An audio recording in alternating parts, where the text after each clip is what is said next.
Tonight, we open a chapter of history the Vatican would rather keep buried. From the Cold War to the scandals of modern times, from John Paul II to Pope Francis, a trail of secrets connects every papacy, a chain of silence linking one throne to the next.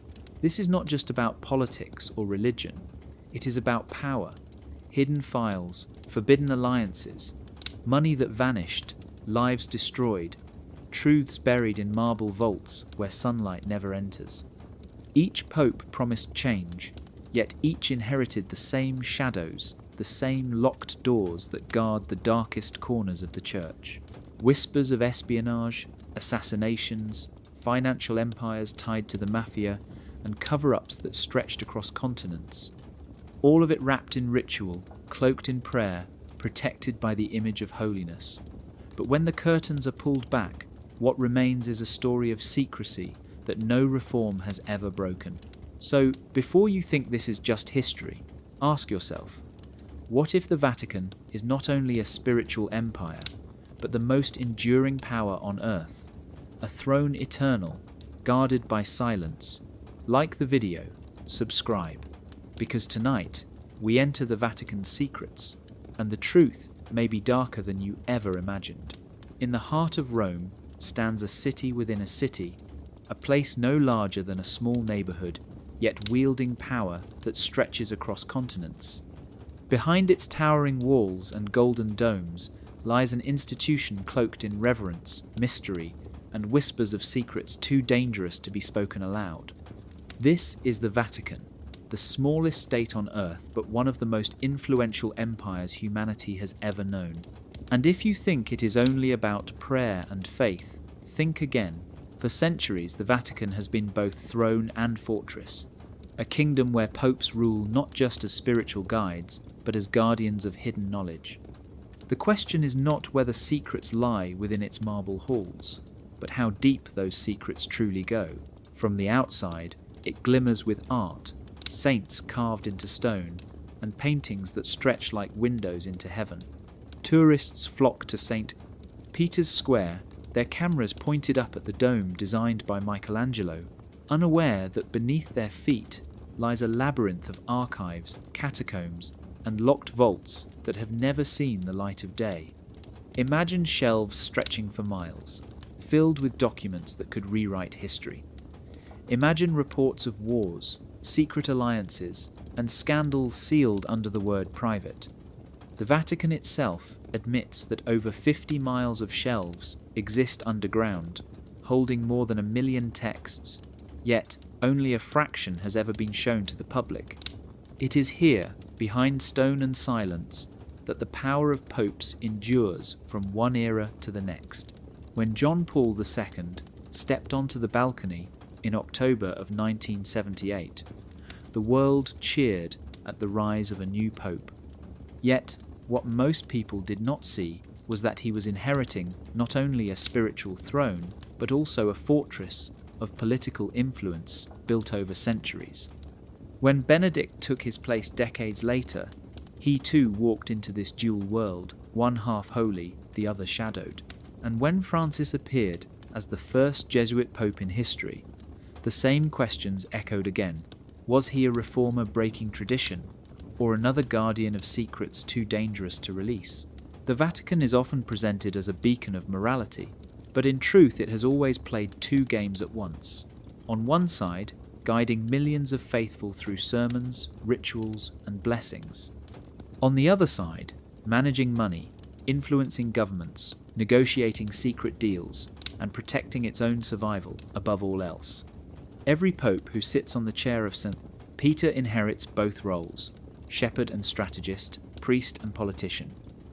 And between those two worlds lies the silence of what is never spoken.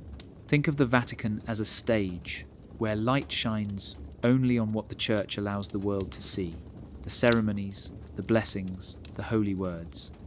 But behind that stage is a backstage of smoke and shadows where decisions are made that shape nations and topple empires. From Cold War politics to secret bank accounts, from the handling of forbidden books to the whispers of hidden prophecies, The Vatican has mastered the art of keeping one hand raised in prayer while the other works unseen. As we journey from the era of John Paul II through Benedict to Francis, we will not just see the public faces of these men. We will enter the labyrinth behind them, where the weight of centuries of secrets still presses against locked doors. The throne of St. Peter is not only a chair of holiness, it is a throne of secrets, and tonight we will begin to uncover what lies hidden beneath the stones of the Vatican. In October of 1978, the bells of St. Peter's rang out across Rome as white smoke curled into the sky. The world waited, breathless, for the announcement of a new pope. When the name was spoken, it shocked almost everyone. Karol Wojtyła, a cardinal from Poland, had become John Paul II. For the first time in centuries, the papal throne belonged not to an Italian, but to a man from behind the Iron Curtain. His election sent ripples not only through the Catholic Church, but across the entire globe, for this was no ordinary pope. He was stepping into a world split in two, locked in a silent war of spies, nuclear threats, and propaganda. The Cold War was the battlefield, and the Vatican was about to play a role few could have imagined. At the time, Poland was crushed beneath the weight of Soviet control. The Eastern Bloc stretched like a shadow across half of Europe, and Moscow believed it could dictate the faith and loyalty of millions. But John Paul II had lived under both Nazi occupation and communist repression. He had seen his nation stripped of freedom, his fellow priests silenced, and his people forced to bow to ideology instead of faith. Standing on the balcony of St. Peter's, he knew his papacy would not only be about saving souls, it would be about challenging the most powerful empire on earth. From the very beginning, his words cut through the silence imposed by the Soviets. When he returned to Poland in June of 1979, millions poured into the streets to hear him speak. His message was simple yet explosive. Do not be afraid. It was not a call to violence, but a call to memory, to faith, to unity. In that moment, the people of Poland realized they were not alone, that their spirit was stronger than the regime that ruled them. Soviet officials panicked, for they knew that one voice from the Vatican could ignite an entire nation. Western leaders also took notice. In Washington, in London, in secret intelligence offices, John Paul II was no longer just a pope. He was a weapon, a spiritual giant who could weaken communism without ever firing a shot. Some historians claim that the Vatican began to quietly cooperate with Western intelligence, channeling funds, information, and moral support to movements like Solidarity, the independent Polish trade union that became the spearhead of resistance. Whether officially or unofficially, the line between faith and politics blurred, and the Vatican became a player in the Cold War chessboard. But to the faithful, John Paul II was more than a strategist. He was a symbol that truth could outlast tyranny, that belief could outshine propaganda, that hope itself was a form of resistance. His presence in Poland gave birth to protests, strikes, and an awakening that would ripple outward until the Berlin Wall itself began to tremble. Behind the scenes, world powers calculated every move, yet on the surface it seemed that the Pope's voice alone was enough to shake empires. As the Cold War deepened, whispers grew louder. Was John Paul II truly a man of faith alone, or was he also a hidden agent of geopolitics? Had the Vatican struck silent deals with governments to topple communism? Or was the Pope himself the single spark that ignited a movement no empire could control? What we know is this. In a world divided by nuclear fear and political lies, the voice of one man from Poland rose above the noise. And in that rising voice, the Cold War began to change. In the 1980s, the Soviet Union appeared unstoppable.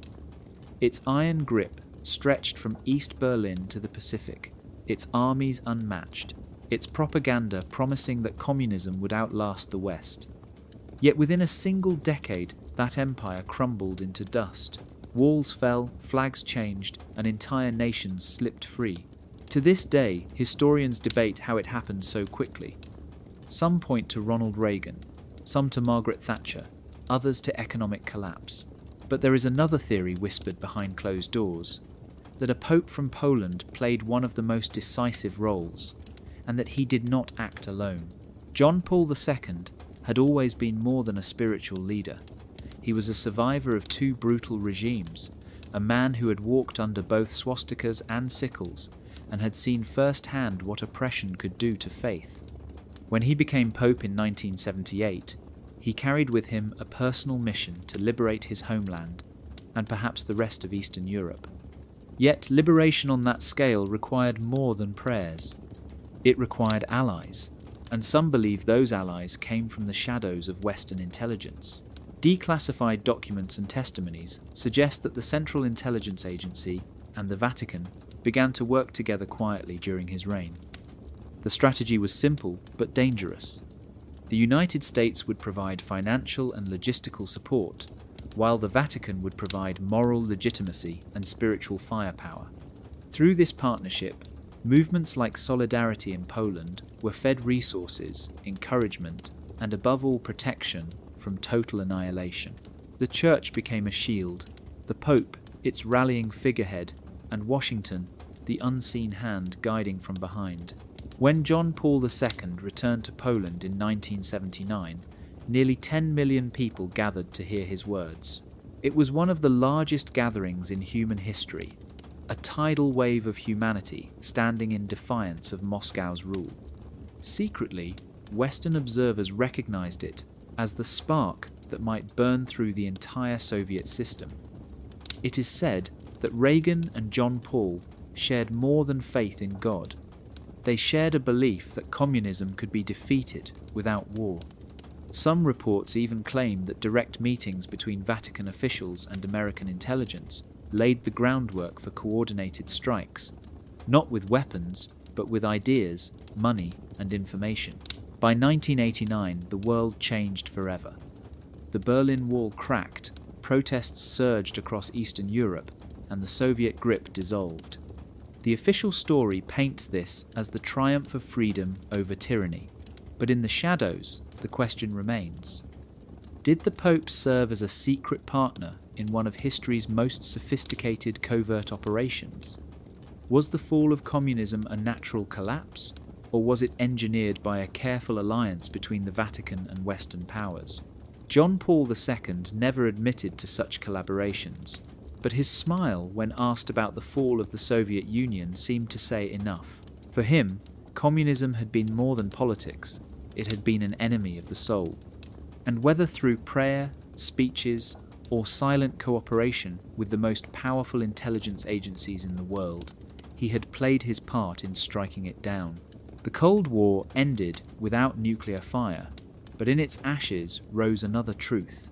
The Vatican was not just a church, it was a geopolitical player capable of helping to topple an empire.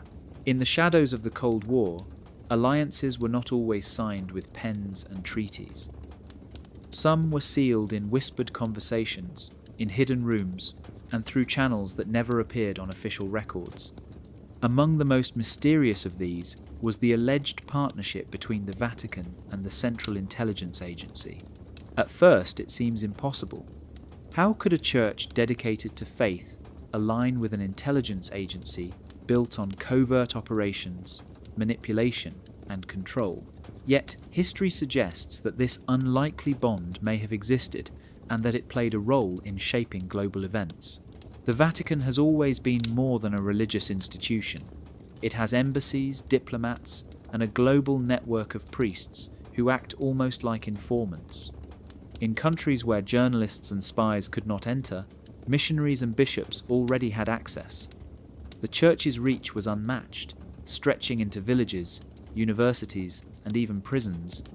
To an intelligence agency like the CIA, this was not just spiritual influence, it was an information goldmine.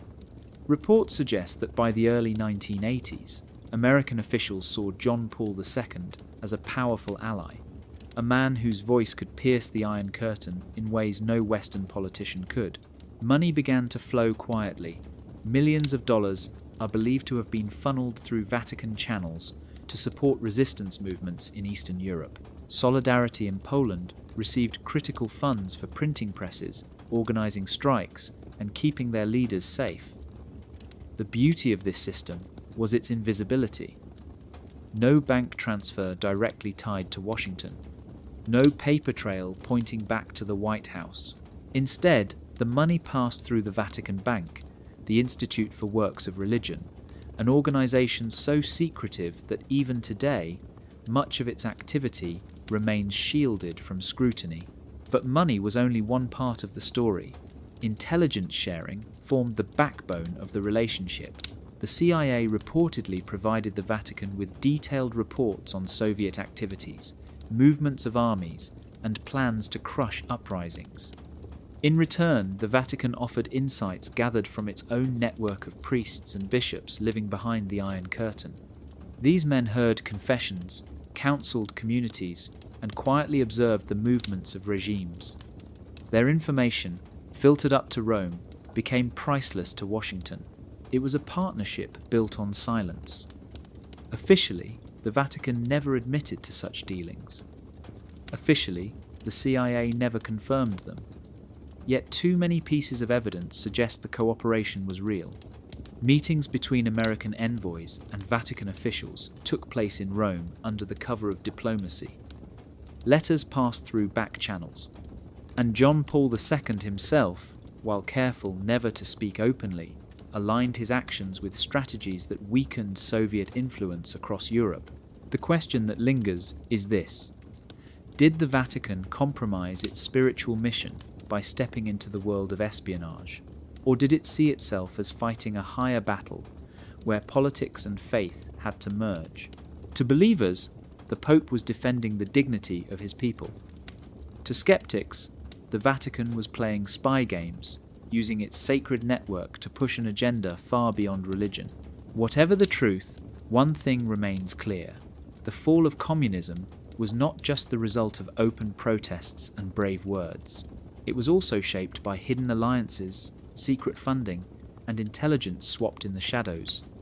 And at the center of that covert web stood the Vatican, a holy empire that proved it could operate not only as a church, but as one of the most enigmatic players in the global spy game. It was May 13th, 1981, a bright afternoon in St. Peter's Square.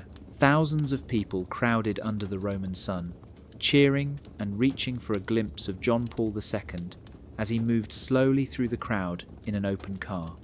The Pope leaned out, smiling, blessing children, his white robes glowing against the crowd. Then, in a flash, the air split with the sound of gunfire. Chaos erupted. The Pope collapsed into the arms of his aides, blood staining his garments. Screams filled the square as people panicked, and in the middle of the confusion, a man was seized, a Turkish gunman named Mehmet Ali Arka. The world froze. The Pope had been shot at point-blank range. He was rushed into surgery, where doctors fought for hours to save his life. Against all odds, he survived. But the question that echoed louder than the gunshots was who wanted him dead and why. Arka was quickly portrayed as a lone assassin, a member of a radical group from Turkey known as the Grey Wolves. Yet from the start, his story was riddled with contradictions. He changed his statements repeatedly. He hinted at a wider conspiracy. He claimed he had been ordered by forces far more powerful than himself. Many pointed immediately to the Soviet Union. John Paul II had become the single most dangerous voice against communist rule. His support for the Solidarity movement in Poland was inspiring protests that threatened the entire Eastern Bloc. For Moscow, removing the Pope might have seemed the only way to stop the growing tide of rebellion. Western intelligence sources later claimed there was evidence linking Arka to Bulgarian operatives, who in turn were suspected of working under Soviet direction. This became known as the Bulgarian connection. But despite years of investigations, solid proof never fully emerged. The Vatican remained strangely quiet. John Paul II later met Arka in prison and forgave him, but he never revealed what he truly believed about the people behind the attack. Some insiders claim the Pope knew far more than he admitted, but silence was the safest choice. Speaking openly could have sparked an international crisis in the middle of the Cold War. Others argue that the attempt on his life may have involved not only Eastern powers, but darker networks within Europe, including organized crime groups tied to the Vatican bank scandal. What is certain is that the shooting changed the Pope forever. He became more determined, almost convinced that his survival was a sign of divine protection. He linked the date of the attack to the apparition of the Virgin Mary at Fatima, interpreting it as a prophecy fulfilled. But beyond the spiritual meaning remained the political reality. A sitting pope had been nearly assassinated in broad daylight, and the full truth of who ordered it was buried under layers of secrecy, denials, and half-truths. Decades later, the question still lingers. Was it a lone fanatic, a Soviet plot, or something even deeper hidden in the shadows of intelligence agencies and criminal networks? The man who pulled the trigger was caught, but those who may have whispered the order remained faceless. And so, the gunfire in St. Peter's Square continues to echo, a chilling reminder that even the most sacred figure on earth is not beyond the reach of those who fear the power of his voice. When Mehmet Ali Arka was dragged from the crowd in St. Peter's Square in May of 1981, the world wanted answers. Who had sent him, who had armed him, and who truly stood behind the attempt to kill the Pope?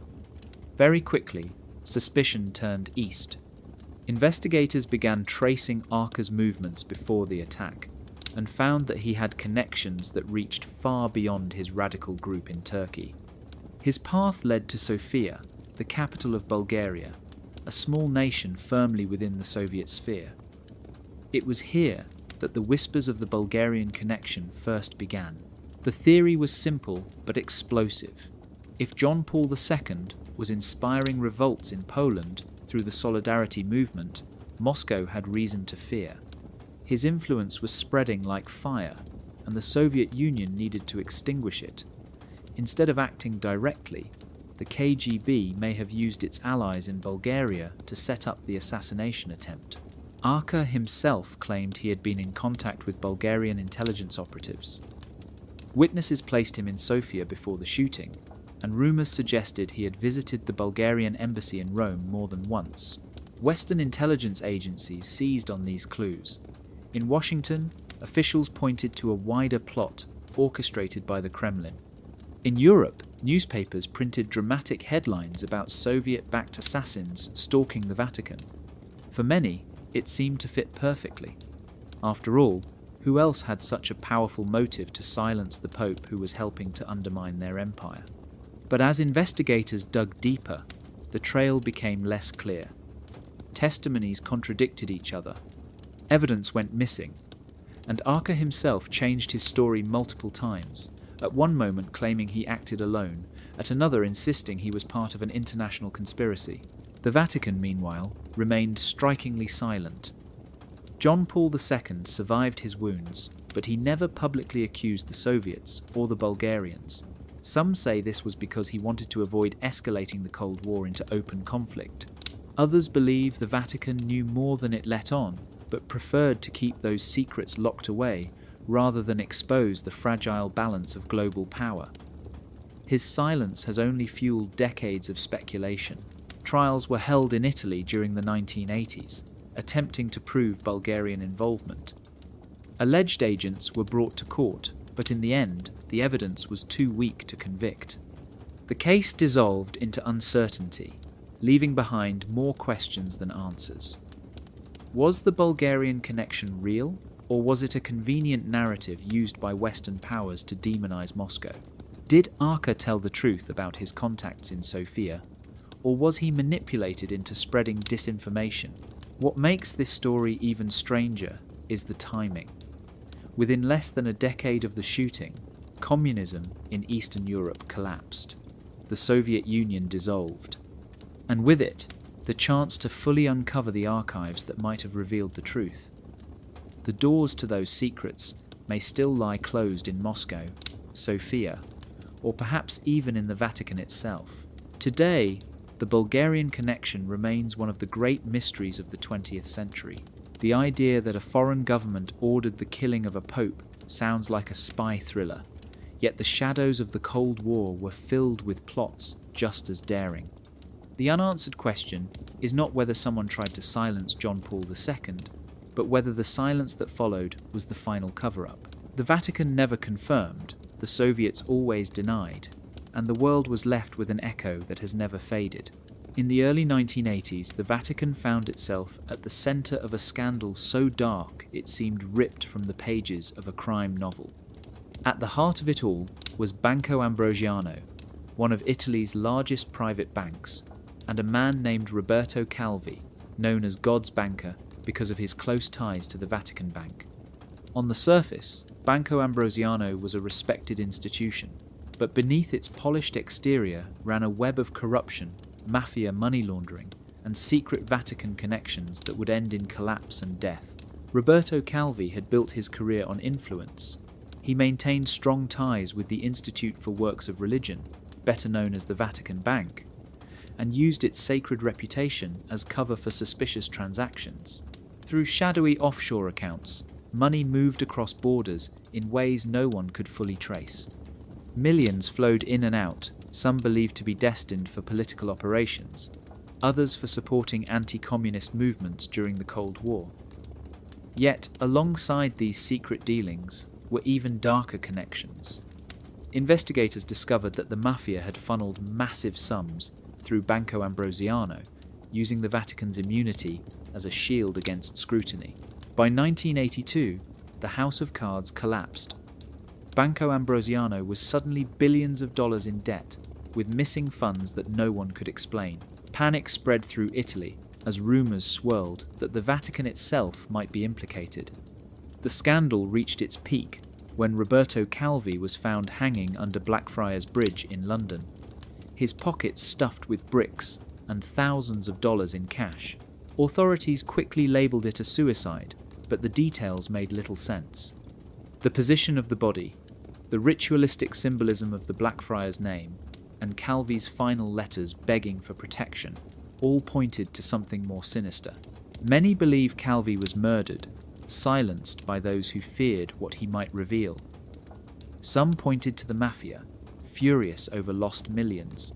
Others suspected secret Masonic lodges with ties to politics and the Vatican. Still others believed Calvi had become too dangerous, knowing too much about the hidden flow of money between the Vatican, intelligence agencies, and organised crime. His death remains officially unsolved, a cold case that still raises chills. The Vatican, for its part, denied direct involvement, yet its fingerprints were everywhere.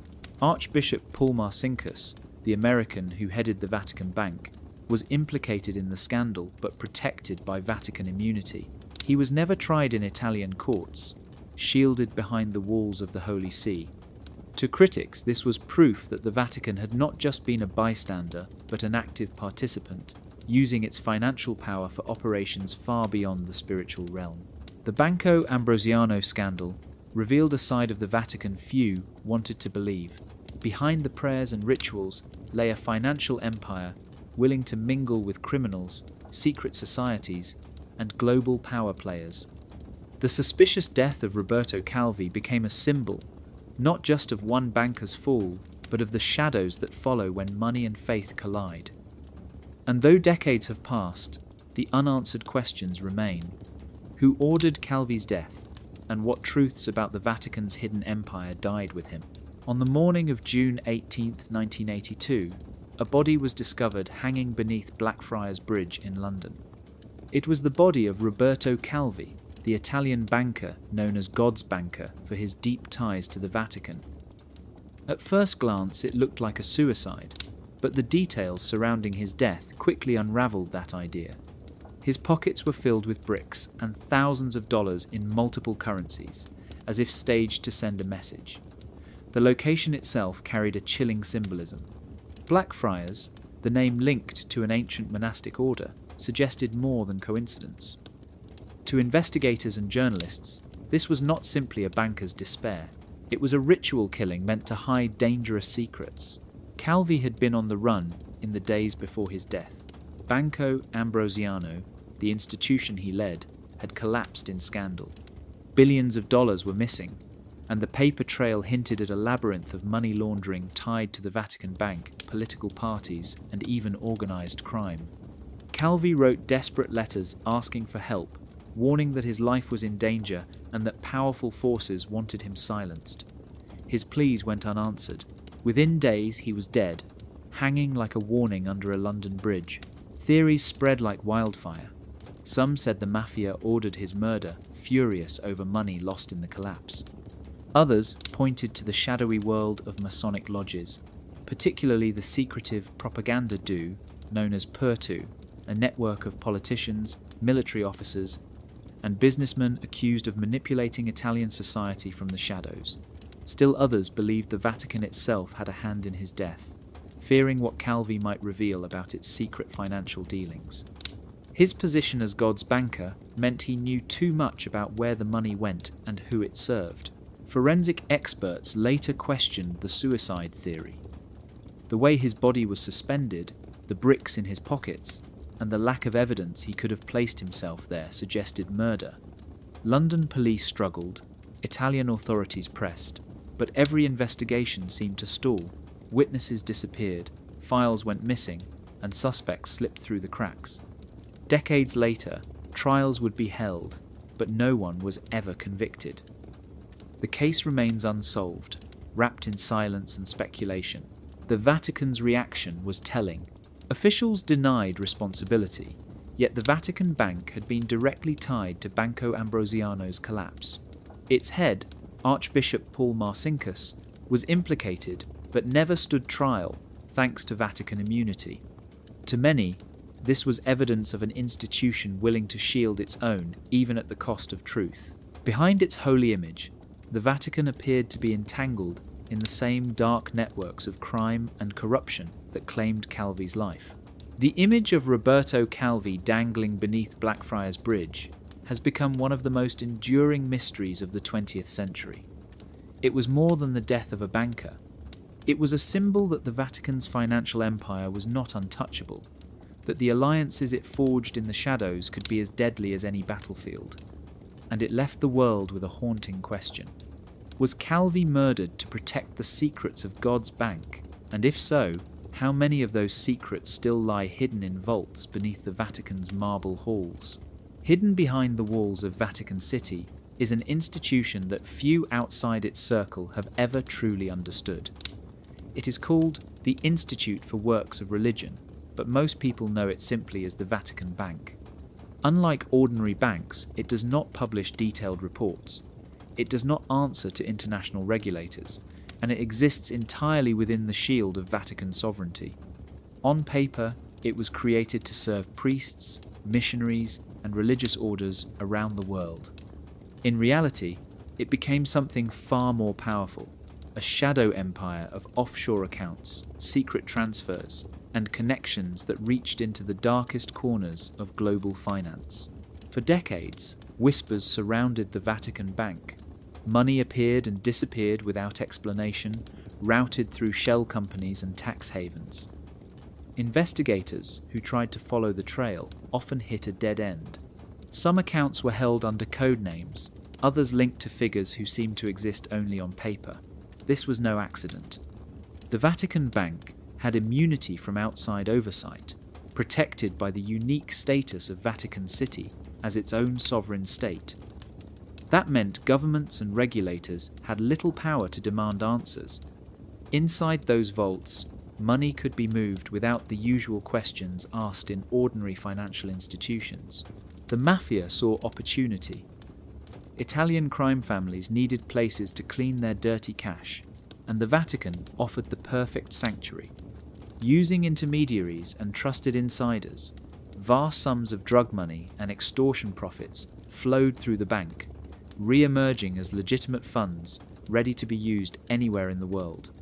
The scandal with Banco Ambrosiano was only the most visible crack in a much larger system. Beneath it lay decades of hidden partnerships between criminals seeking secrecy and church officials willing to provide it in exchange for influence and power. But the Vatican Bank was not only a laundromat for the mafia, it also played a role in international politics. During the Cold War, funds believed to have originated in Western intelligence were funneled through its accounts to support anti-communist movements, especially in Eastern Europe. In Latin America, money was allegedly routed to groups aligned with church interests while suppressing those that embraced liberation theology. In Africa, funds vanished into mysterious projects that were never publicly explained. The Institute for Works of Religion became not just a bank but a weapon, a silent player in struggles that stretched across continents. Even today, the bank remains shrouded in secrecy. Occasional reforms are announced, audits are promised, yet full transparency never arrives. Reports emerge of mysterious accounts linked to dead men, of priests managing millions, of sudden transfers that no one can trace. Each time questions grow too loud, the Vatican assures the world that changes are being made, but the silence that follows suggests otherwise. The Vatican Bank's shadow empire stands as proof that power is not only about armies or prayers, it is also about money that can be hidden, shifted, and used to shape history without ever leaving a trace. Behind the walls of the smallest state in the world lies one of the most secretive financial machines ever created, and the truth about its reach may still be buried in ledgers that the world has never been allowed to see. In the 1970s and 1980s, a storm was rising across Latin America. Poverty was widespread, dictatorships ruled with iron fists, and foreign powers battled for influence. In the middle of it all, priests and nuns began to speak in a new voice. They called it liberation theology, a belief that the message of Christ was not just about heaven, but about fighting for justice on earth.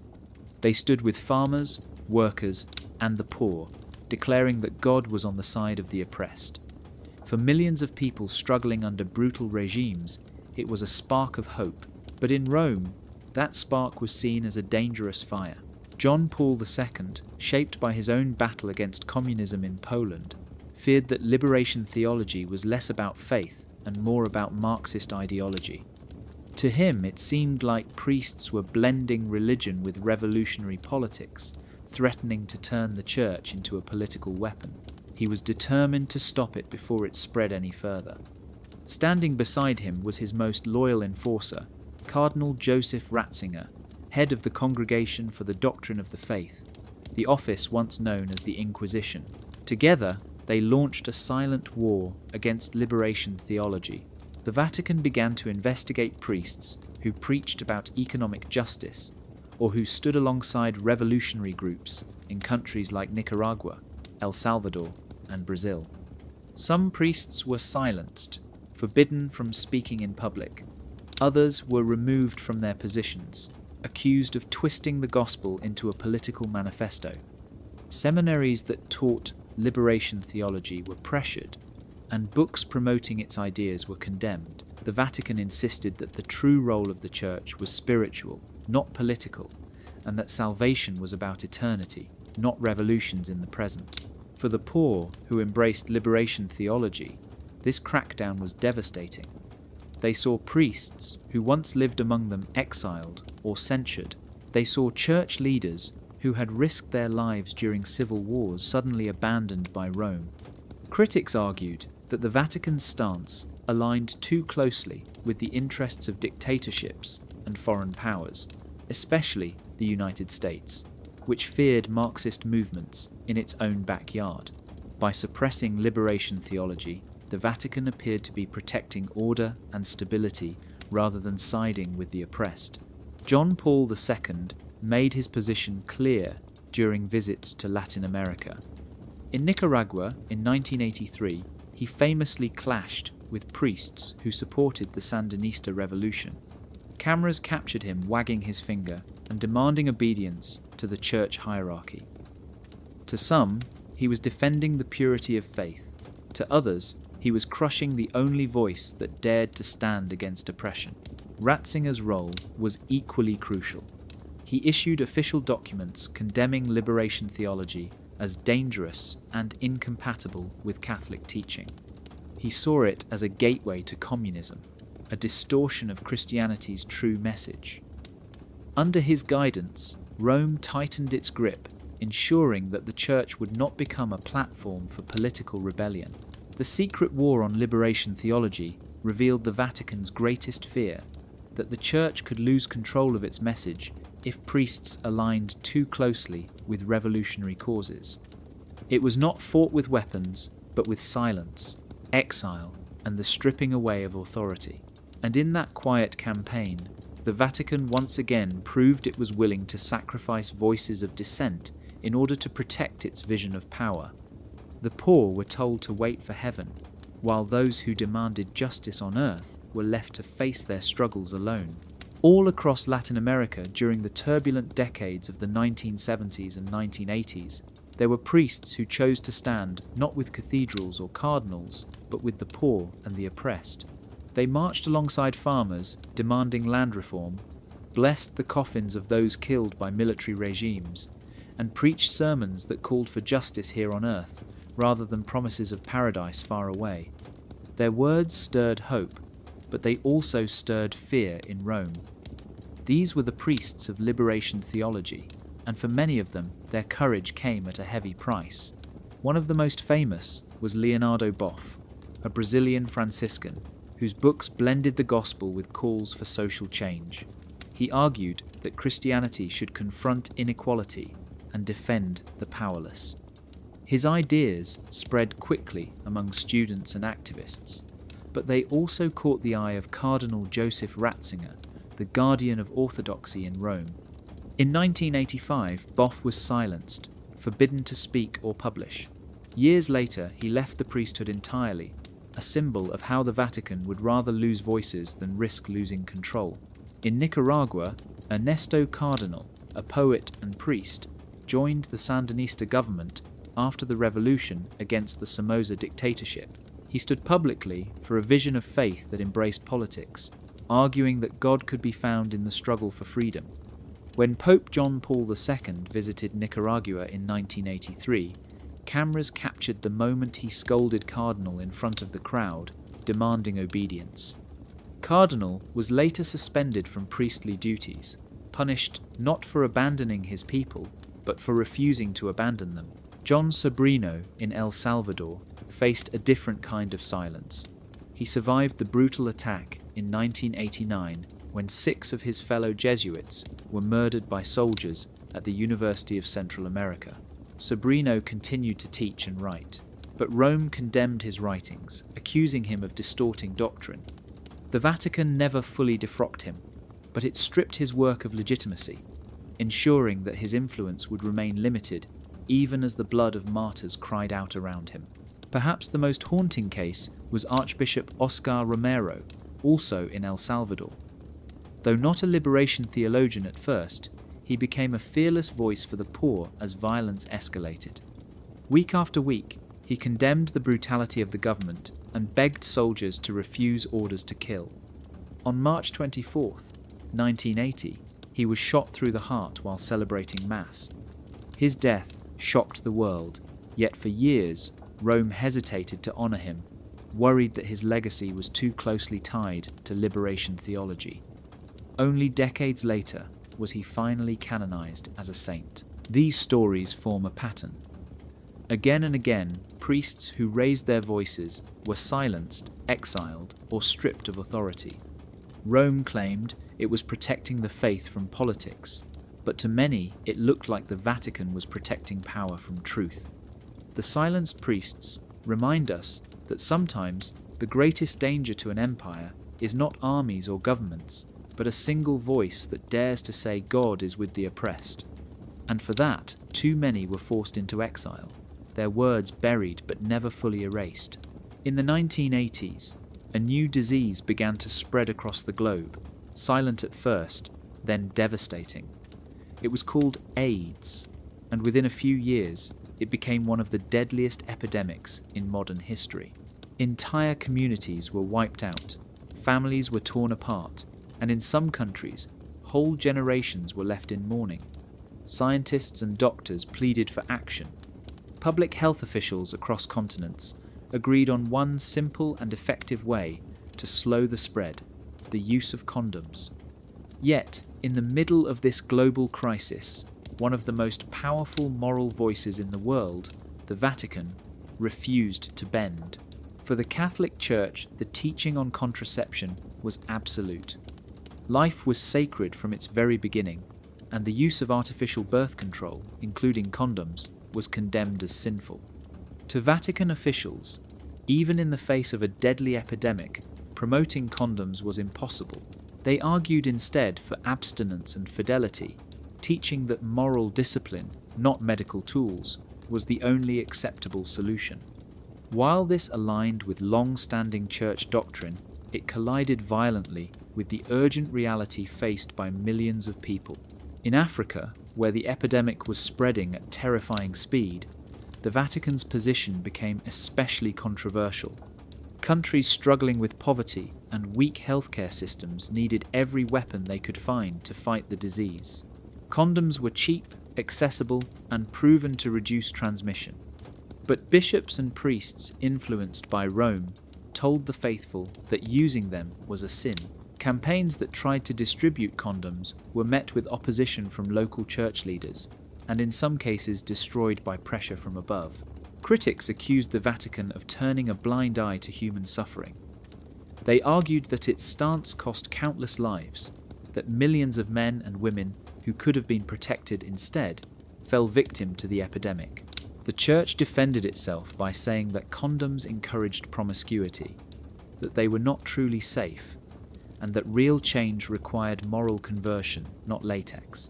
For many, this answer was not just unsatisfactory, it was cruel.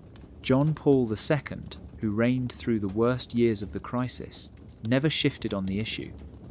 He called for compassion toward the sick, urging that they be treated with dignity and care. But he never once allowed the Church to endorse the use of condoms. When Benedict XVI succeeded him, he too repeated the teaching, though in 2009 he sparked outrage by claiming that condoms might make the problem worse. Only years later did he cautiously suggest that in some cases their use could represent a first step toward moral responsibility, but by then the damage had already been done.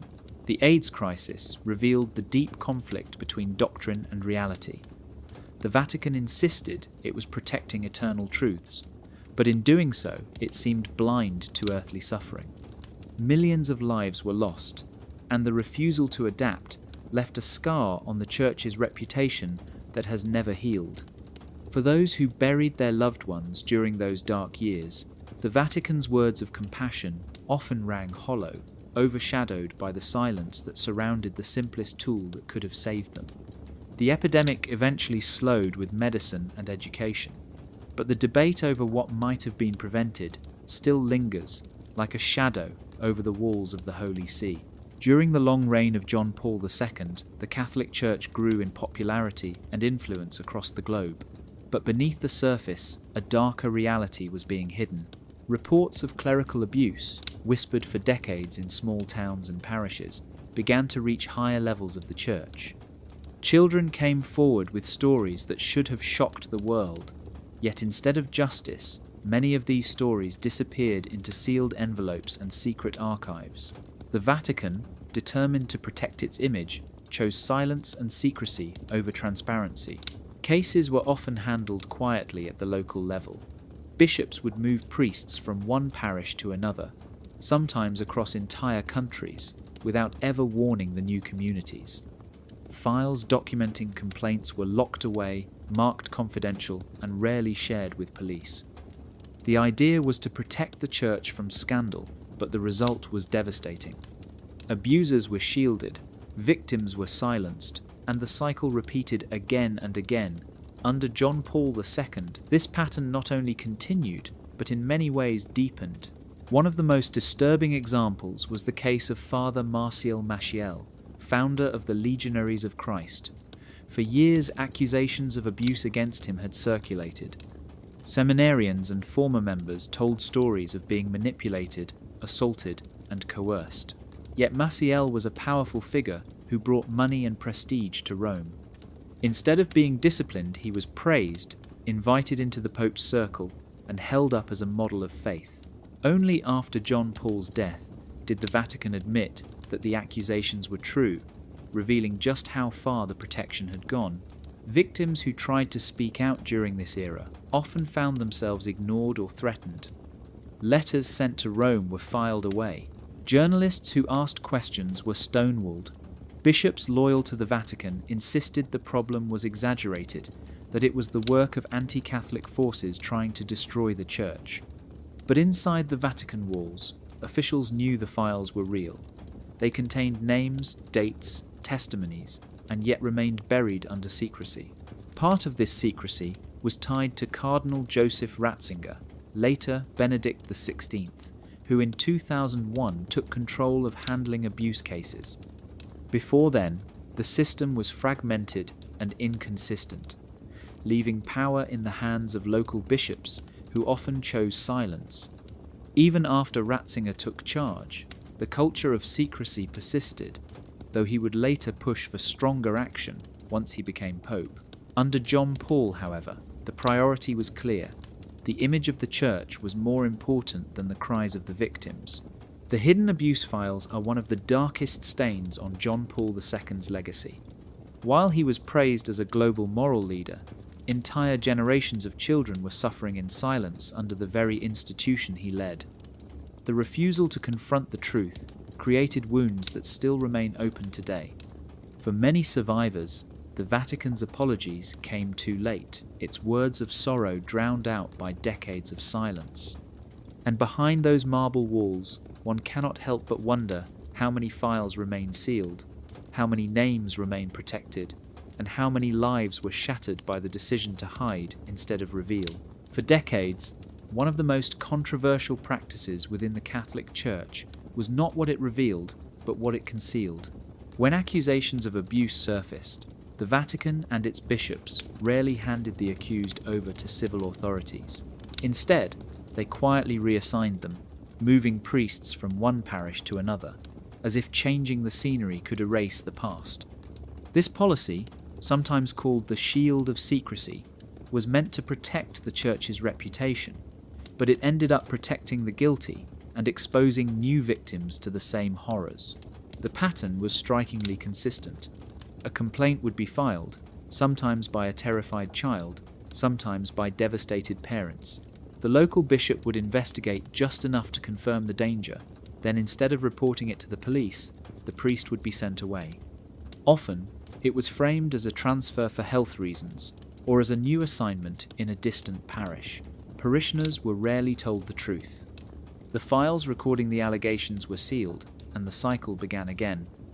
The abuser would arrive in a new community, welcomed with trust, given access to children, and allowed to continue. This practice was not limited to one country. In the United States, Ireland, Australia, and Latin America, the same stories repeated. Survivors later described the feeling of betrayal, realizing that the very institution that preached morality had worked to hide predators in plain sight. To the Vatican, the shield of secrecy was justified by the belief that scandals could destroy faith. Officials feared that exposing priests would undermine the authority of the Church and turn believers away. They chose silence, believing it was the lesser evil. But to those who suffered, it was a second wound, a betrayal even deeper than the first. During the reign of John Paul II, this policy was rarely questioned at the top. Bishops who quietly managed scandals were seen as loyal. Those who tried to speak openly were often pressured into silence. Documents later revealed that the Vatican instructed bishops to handle cases internally, discouraging them from turning matters over to civil courts. Priests were sent to treatment centres, counselled, and then returned to ministry. The underlying belief was that repentance and forgiveness were enough, but forgiveness without justice left predators free to continue their crimes. Critics argue that the shield of secrecy was not just about reputation, it was about power. By keeping the scandals hidden, the Vatican maintained control of the narrative. Victims were silenced, communities kept in ignorance, and the institution itself remained untouchable. To this day, Many ask how many lives might have been spared if the Church had chosen to protect the vulnerable instead of its image. The shield of secrecy stands as one of the clearest examples of how an institution built on trust can betray it. The marble walls of the Vatican became barriers not just against the outside world, but against truth itself. And while many reforms have been promised in recent years, the memory of that silence, of priests quietly moved like pieces on a chessboard, remains a haunting reminder of what was hidden in the name of faith. Long before he became Pope Benedict XVI, Joseph Ratzinger was known as one of the most feared figures inside the Vatican. From 1981 until 2005, he headed the Congregation for the Doctrine of the Faith, the office once known as the Holy Inquisition. His job was simple in description, but immense in power: to guard the purity of Catholic teaching and to silence anyone who strayed too far from Rome's authority. It was here that Ratzinger earned his nickname, God's Rottweiler, a man loyal to the Pope and relentless in rooting out dissent. Ratzinger was not a fiery public speaker like John Paul II, nor was he a charismatic figure who drew massive crowds. Instead, his influence came from behind closed doors, in letters, decrees, and quiet investigations that carried the weight of the Church itself. The congregation under his leadership became the watchdog of Catholic orthodoxy. Theologians whose work hinted at liberation theology, feminist perspectives, or challenges to traditional doctrine often found themselves under scrutiny. Books were censored, professors silenced, and priests ordered into obedience. To many inside the Church, Ratzinger was not just a defender of faith, he was the enforcer. But his role extended beyond intellectual battles. As scandals of clerical abuse began to grow louder in the late 1990s and early 2000s, Ratzinger eventually took charge of the files that had been kept scattered across dioceses worldwide. In 2001, John Paul II handed him authority over all abuse cases, concentrating enormous power in his office. From then on, every report of misconduct had to be sent directly to the Congregation for the Doctrine of the Faith. On paper, this was meant to centralize the process, but in practice, it reinforced secrecy. Victims rarely saw justice in civil courts, as cases were swallowed into the Vatican system where silence often outweighed transparency. Yet some argue that Ratzinger, unlike many bishops, began to grasp the depth of the crisis. In private letters, he described the evil he saw in the abuse files, acknowledging the horror of the testimonies that crossed his desk. Still, his solutions leaned heavily on protecting the Church first, punishing only when scandal threatened to explode in public view. To critics, this confirmed his role as an enforcer rather than a reformer, a man whose first loyalty was to the institution, not the victims. Ratzinger's iron reputation extended far beyond the abuse crisis. He was the one who cracked down on liberation theologians in Latin America, silencing men like Leonardo Boff. He challenged modern ideas about sexuality, women's roles, and interfaith dialogue, arguing that the Catholic Church could not bend to the winds of culture. His defenders praised him as a brilliant theologian who held firm to eternal truths in an age of confusion. His critics saw him as a cold disciplinarian who preferred control over compassion.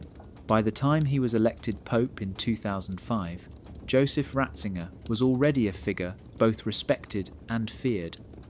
To his supporters, he had protected the Church from chaos. To his detractors, he had embodied its harshest instincts. God's Rottweiler had spent more than 2 decades guarding the gates of orthodoxy, and the question was whether as Pope he would continue as the enforcer or finally allow the walls of secrecy to crack. When Joseph Ratzinger took charge of the Congregation for the Doctrine of the Faith in 1981, he inherited not just an office, but a vault of secrets. The congregation, once the feared Inquisition, still functioned as the doctrinal police of the Catholic Church. Its job was to investigate, to collect evidence, and to silence anything that might threaten Rome's authority. Under Ratzinger, this role reached new levels of intensity. Behind locked doors and sealed cabinets sat files that few would ever see, files that told a very different story than the one preached from the pulpit. These files contained reports on theologians who questioned church teachings, priests accused of heresy, and entire movements like liberation theology that Rome saw as dangerous. Each folder was a weapon, a record that could end a career with one stamped decree. Professors lost their posts, books disappeared from shelves, and priests were ordered into silence, all because their names had made their way into Ratzinger's vault. To outsiders, the congregation appeared like an invisible hand, reaching into universities and parishes around the world, policing thought with quiet authority. But the most troubling files were not about theology. They were about abuse. As the crisis grew during the 1990s, cases from every continent began to pile up on Ratzinger's desk. Letters from victims described horrors carried out by priests they trusted.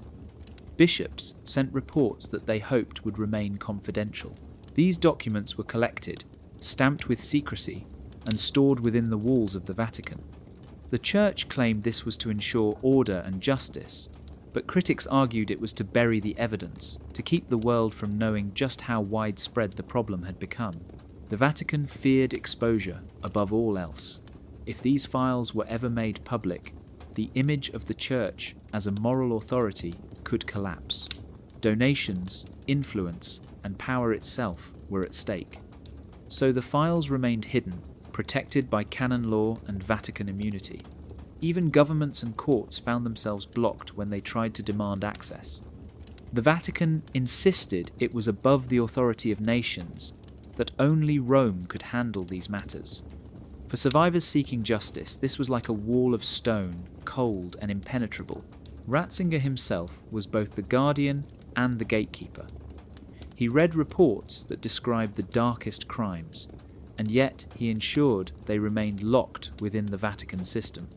In private, he may have struggled with the weight of what he saw, but in public, his face was one of discipline and order. To those who challenged him, he offered doctrine. To those who begged for justice, he offered silence. The files grew thicker, the cabinets fuller, and the secrecy tighter. The image of the doctrinal police is not one of uniforms or weapons, but of pens, seals, and hidden archives. Yet the effect was the same: control through fear, silence through secrecy. Under Ratzinger, the congregation became not just a defender of doctrine, but a fortress of information too dangerous to release. And behind those walls, the Vatican's greatest fear was not heresy or rebellion, but the truth that one day those files might escape into the light. When Pope Benedict XVI stepped before the world in February of 2013 and announced his resignation, shock rippled across the globe. No pope had resigned willingly in more than 600 years. The very idea seemed unthinkable. Popes were supposed to serve until death, their authority seen as divinely appointed and unshakable. Yet, here was the successor of John Paul II, calmly declaring that his strength was failing, and that he could no longer carry the weight of the office. On the surface, it sounded like humility, the act of an old man admitting his limits. But beneath that surface, many wondered what forces had truly driven Benedict to step down. The official explanation focused on health. Benedict was 85 years old, visibly frail, and by his own admission, lacking the energy required for the exhausting duties of the papacy. Unlike John Paul II, who clung to the office until his final breath, Benedict framed his resignation as an act of responsibility, saying the Church needed a pope strong enough to lead. Yet, few believed that age and weakness told the full story. Behind the walls of the Vatican, pressures had been building for years. The clerical abuse crisis had exploded into a worldwide scandal during his reign. Lawsuits, investigations, and media reports were exposing decades of cover-ups, and while Benedict had taken some steps to confront the issue, he was also tied to the years of silence as head of the Congregation for the Doctrine of the Faith. Critics claimed the weight of scandal was crushing his papacy. Some argued he resigned before more explosive revelations could directly implicate him or those closest to him. Then came Vatileaks, the dramatic leak of secret Vatican documents in 2012. These papers revealed bitter infighting, corruption, and power struggles at the very heart of the Holy See. Benedict's own butler was arrested for smuggling out documents, a scandal that embarrassed the Pope and made clear that his inner circle was divided. The leaks painted a picture of a Vatican riddled with factional wars, where loyalty was scarce and intrigue constant. To some observers, Benedict had lost control of his own court. There were also whispers of financial corruption, of mafia ties entangling the Vatican Bank, and of pressures from forces far larger than Benedict himself. Reports circulated of secret investigations, of dossiers describing networks of influence that could not be publicly named. It was said that Benedict, faced with truths too dangerous to confront openly, chose instead to withdraw. His resignation created a precedent that shattered centuries of tradition. For the first time in modern memory, two popes would live side by side within Vatican walls. One ruling and one retired. The faithful were told it was an act of humility, yet the questions never faded. Was Benedict truly too weak to serve, or was he forced out by pressures hidden in the shadows of the Church? The resignation of Benedict XVI remains one of the greatest mysteries of the modern Vatican. The official story is one of frailty, but the hidden story may be one of corruption, scandal, and secrets so heavy that even God's Rottweiler could no longer bear them. In 2012, the Vatican found itself shaken by a scandal unlike any it had faced before. It was not an outside attack or a wave of criticism from the press, but a betrayal from within the Pope's own household. Paolo Gabriele, the personal butler of Pope Benedict XVI, was arrested for stealing secret documents straight from the papal apartments. What began as whispers of disloyalty quickly erupted into one of the most revealing crises in modern church history. The world would soon know it as Vatileaks, and the papers that emerged painted a picture of the Vatican as less a holy sanctuary and more a battlefield of corruption, power struggles, and hidden influence. The documents revealed financial scandals inside the Curia, the central government of the Church. Letters described shady contracts, favoritism, and money flowing in directions it should never have gone. There were accusations of mafia connections, of funds being laundered through the Vatican Bank, and of backroom deals that enriched a select few while leaving the faithful in ignorance. For centuries, the Vatican had built a reputation as a place of mystery, but now that mystery was beginning to look like corruption. The leaks also exposed bitter rivalries among cardinals. Secret letters showed that some high-ranking officials were maneuvering behind the scenes to gain influence, undercutting rivals and plotting for the next papacy even while Benedict was still alive. Far from a unified church, the Curia looked like a fractured court where alliances shifted daily and betrayal lurked around every corner. The butler's stolen documents pulled back the curtain on a world most Catholics never imagined, where men in red robes behaved more like politicians than shepherds of faith. One of the most damaging revelations was about the Vatican Bank, already under suspicion for money laundering and ties to organized crime. The documents included details of transactions that suggested mafia involvement, sparking fears that the very institution meant to safeguard church funds had become a tool for criminal networks. For ordinary believers, the idea that mob money could be flowing through the same vaults that held donations for the poor was almost unthinkable. When Paolo Gabriele was put on trial, the Vatican framed him as a lone thief, a man misled by pride who believed he was helping the church by exposing its flaws. He claimed his actions were driven by a desire to free the Pope from manipulation by corrupt advisors, but many doubted he acted alone. Some believed he was a pawn in a larger game, that powerful factions within the Vatican had used him to leak documents that served their own agendas. The Vatileaks scandal left Benedict XVI deeply wounded. The betrayal came from inside his own household, from a man who served him at his dinner table. It reinforced the image of a pope surrounded by enemies, unable to control the very court he was supposed to rule. Just months later, Benedict would resign, and many wondered if the shock of the leaks had played a decisive role.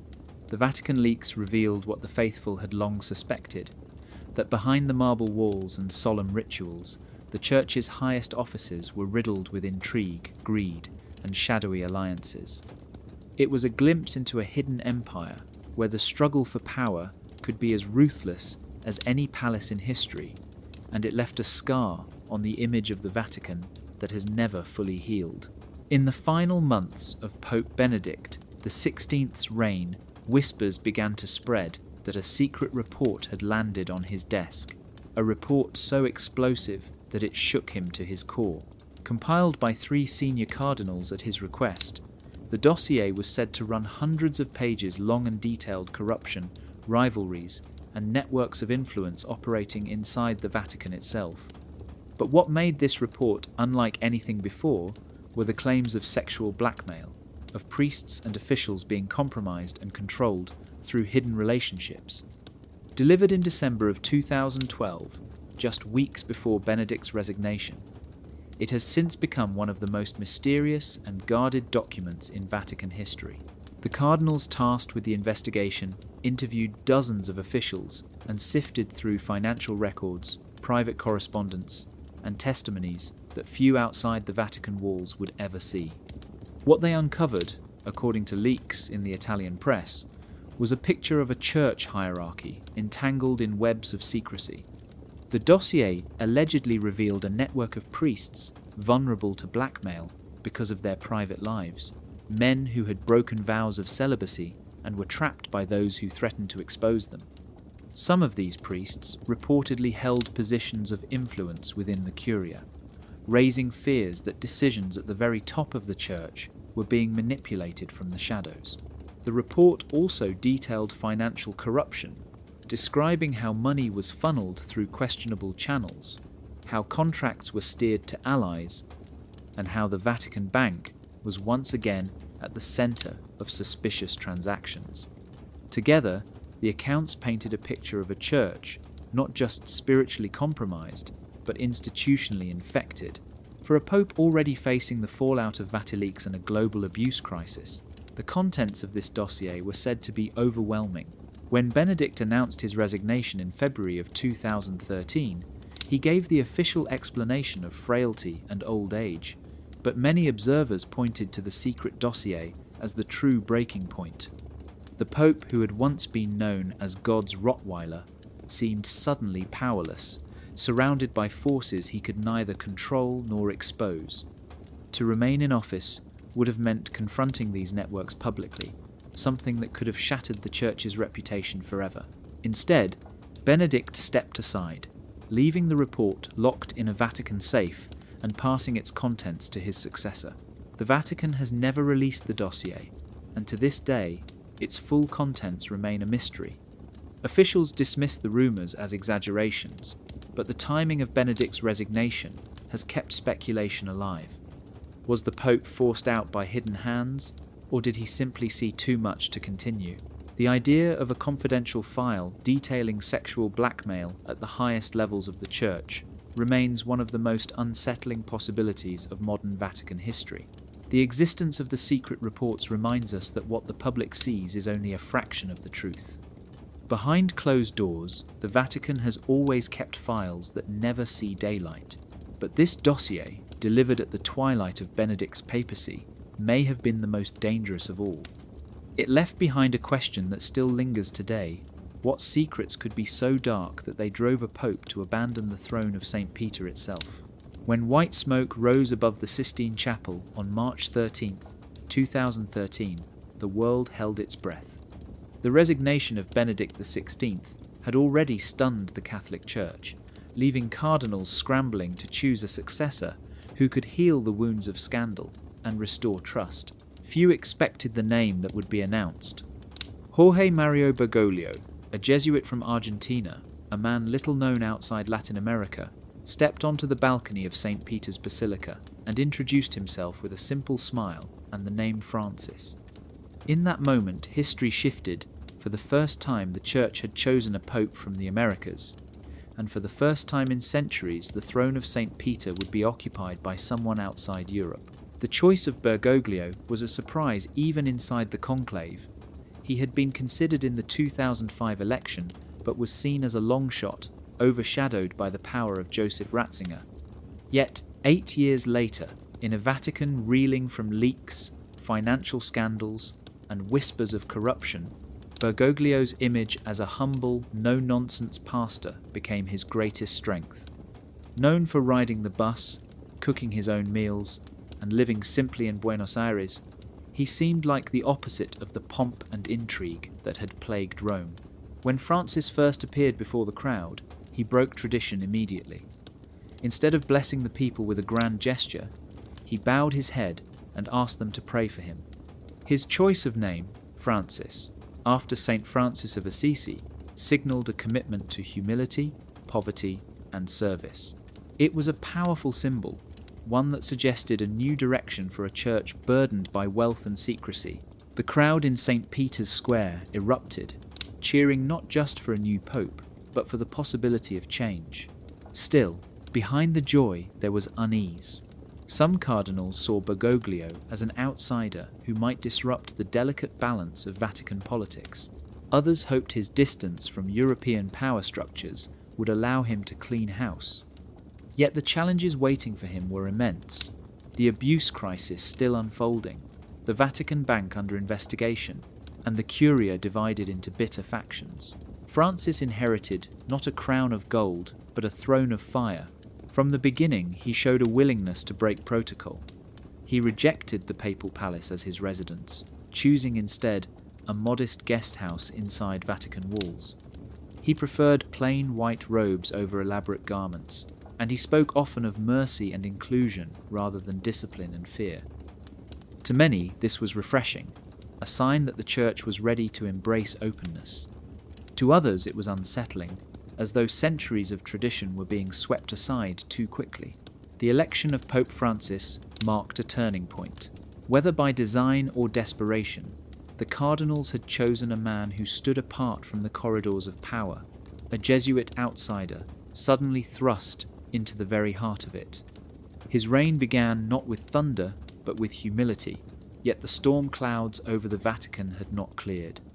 The question was whether this quiet man from Argentina could face the shadows left behind by his predecessors, or whether the weight of the secrets he inherited would consume him as it had consumed Benedict before him. When Jorge Mario Bergoglio stepped onto the balcony as Pope Francis in March of 2013, he carried with him more than just the weight of the papacy. He also carried the identity of being the first Jesuit ever to become Pope. And that fact alone sent shockwaves through the Vatican. The Jesuits, officially known as the Society of Jesus, had a complicated history with the church hierarchy. For centuries they were seen as intellectuals, missionaries, and educators, but also as rebels, men whose loyalty was often questioned because of their independence and sharp minds. To have one of them now sitting on the throne of St. Peter was both a cause for celebration and a reason for fear. Inside the Vatican, Jesuits were respected for their discipline and training, but also distrusted for their willingness to challenge authority. They had once been suppressed entirely in the 18th century by papal decree, accused of meddling too deeply in politics and gaining too much influence. Though later restored, that memory lingered. Jesuits took vows of obedience, but their true loyalty was to their order and its mission, which emphasized education, service to the poor, and engaging with the modern world. For traditionalists in Rome, the election of a Jesuit pope felt like letting the fox guard the henhouse. Francis's reputation in Argentina had already shown that he was not a man who played by the rules of pomp and privilege. As Archbishop of Buenos Aires, he lived simply, rode buses, and cooked his own meals. He rejected titles of grandeur and was known for being close to the people rather than the powerful. This contrasted sharply with the culture of the Vatican, where hierarchy, protocol, and luxury had long defined life behind the walls. To many cardinals, this simplicity was inspiring. To others, it was threatening, a signal that the Vatican's traditions were about to be challenged. His Jesuit background also meant he was deeply trained in discernment and strategy. Jesuits were often described as the intellectual shock troops of the Church, skilled in debate, politics, and navigating complex worlds. Francis knew how to read a room, how to disarm opponents with humility, and how to frame his reforms as spiritual renewal rather than political attack. Supporters celebrated this as exactly what the Church needed after years of scandal and corruption. Critics, however, feared it meant he was dangerous, a man who could outmaneuver them while appearing soft-spoken and harmless. From the beginning, Francis drew admiration for his emphasis on mercy and inclusion. He spoke about caring for the poor, protecting the environment, and reaching out to those the Church had long excluded. But his willingness to break from tradition made conservatives uneasy. They saw his Jesuit identity not as a badge of honor, but as a warning, proof that he might be willing to bend doctrines or alter practices in ways they believed were sacred. The Jesuit outsider had become the ultimate insider, seated on the papal throne. His rise symbolized both hope and disruption. For those longing for change, he was a breath of fresh air. For those clinging to tradition, he was a storm on the horizon. In the Vatican halls, where whispers carry as much weight as decrees, one truth became clear. Pope Francis was not just another successor in a long line. He was a Jesuit, and that made him different, unpredictable, and perhaps more dangerous to the system than anyone who had come before.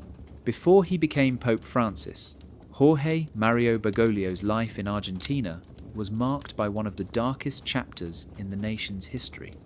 From 1976 to 1983, Argentina was ruled by a brutal military dictatorship, a period remembered as the Dirty War.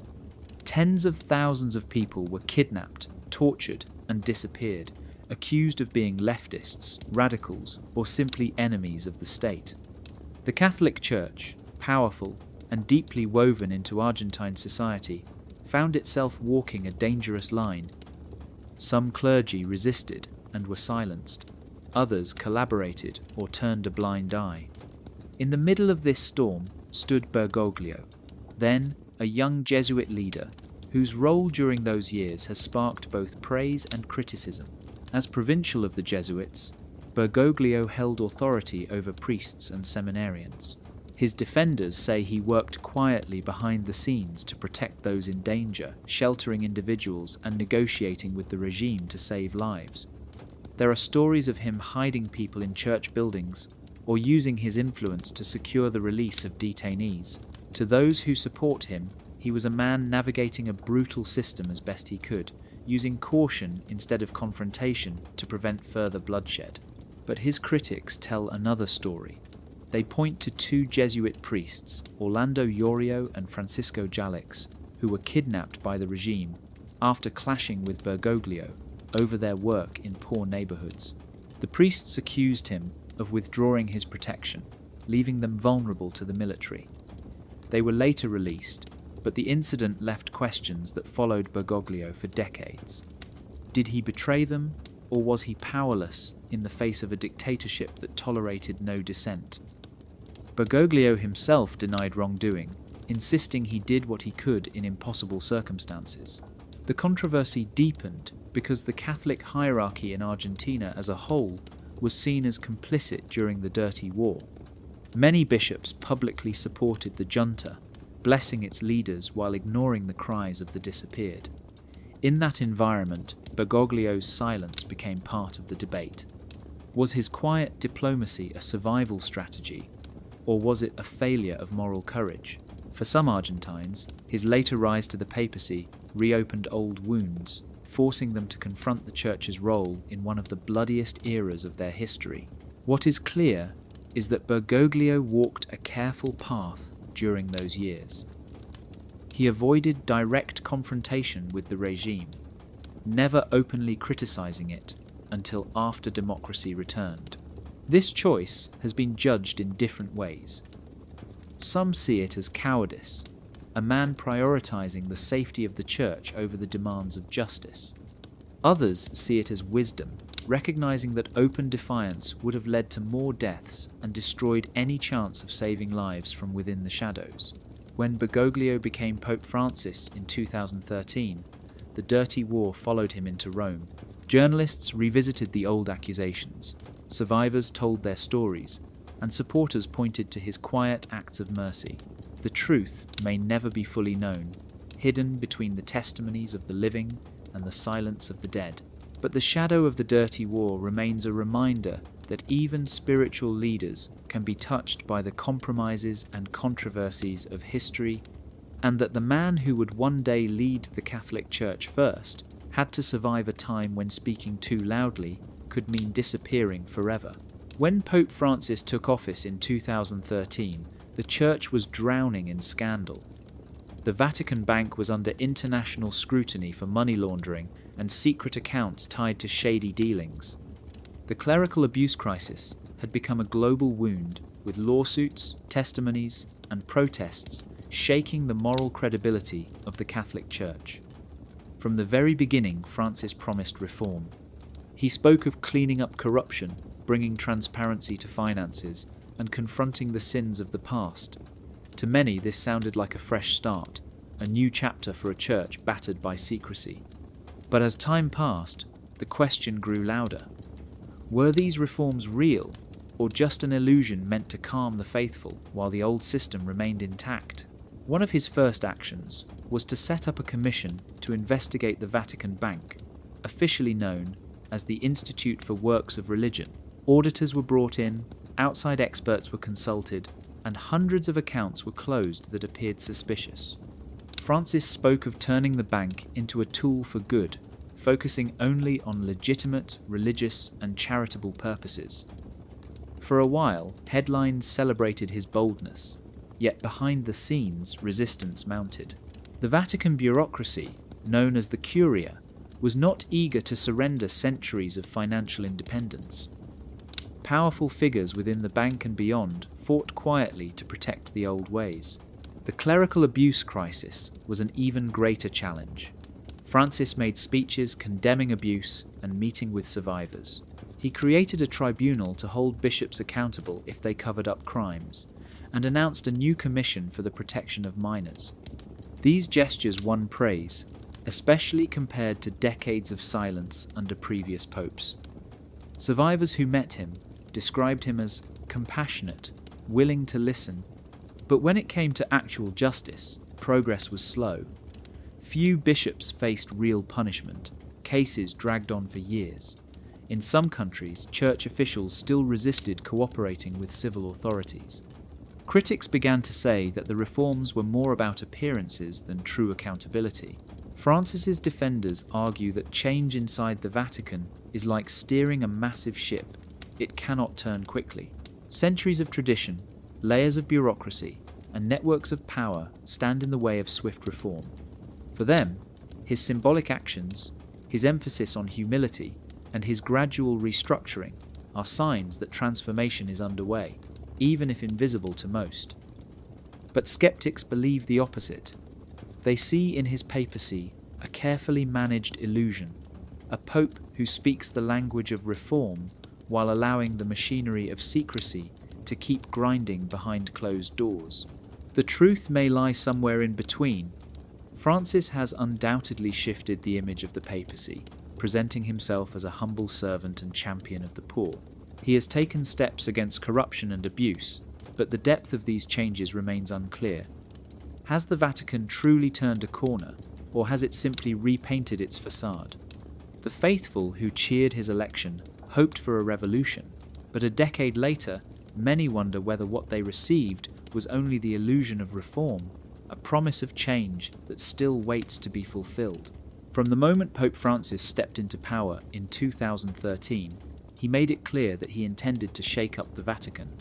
He spoke of reforming finances, breaking the culture of secrecy, and opening the church to the margins of society. But inside the marble corridors of the Curia, not everyone was cheering. Hidden within the Vatican bureaucracy were factions determined to slow him down, undermine his efforts, and in some cases, quietly plot for the day when his papacy would end. This hidden resistance became one of the most defining challenges of his reign. The Curia is not just an office. It is a centuries-old machine that controls the flow of money, power, and influence inside the Catholic Church.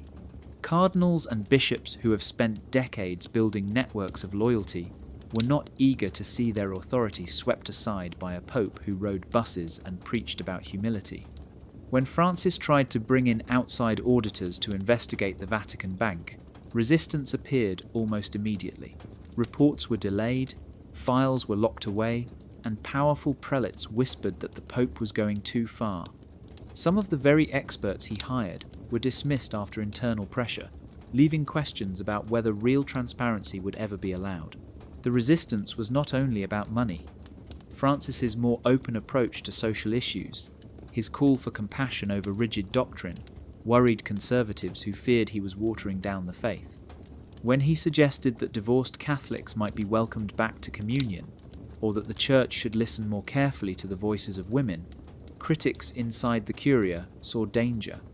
Letters were circulated, anonymous memos written, and coalitions formed to push back against his ideas.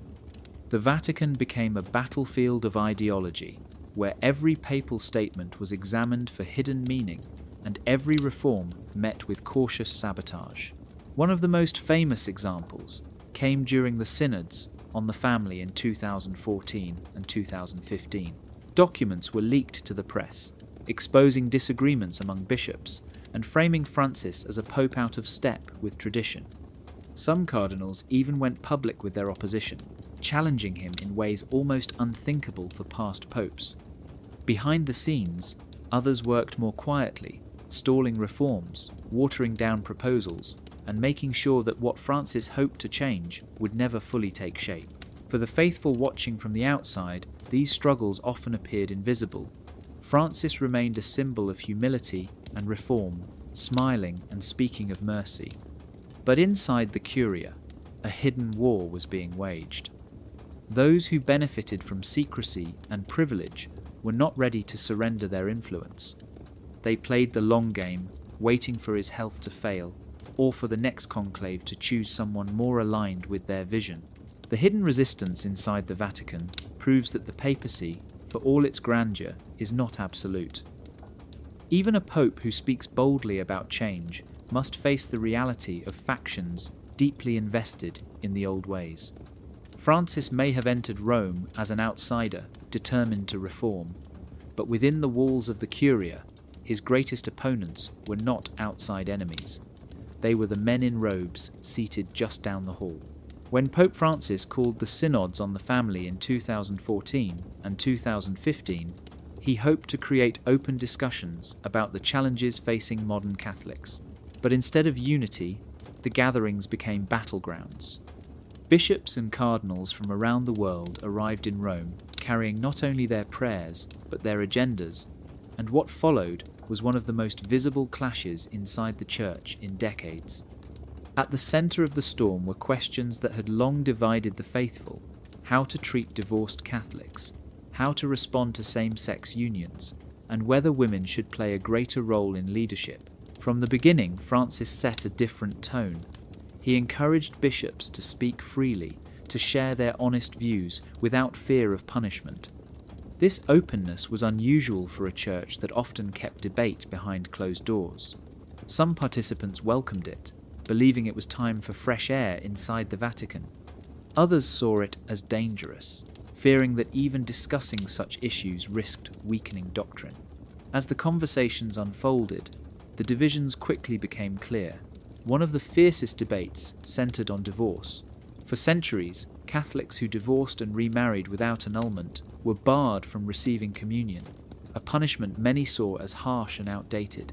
Francis suggested that the Church needed to show mercy, that families should not be excluded from the Eucharist.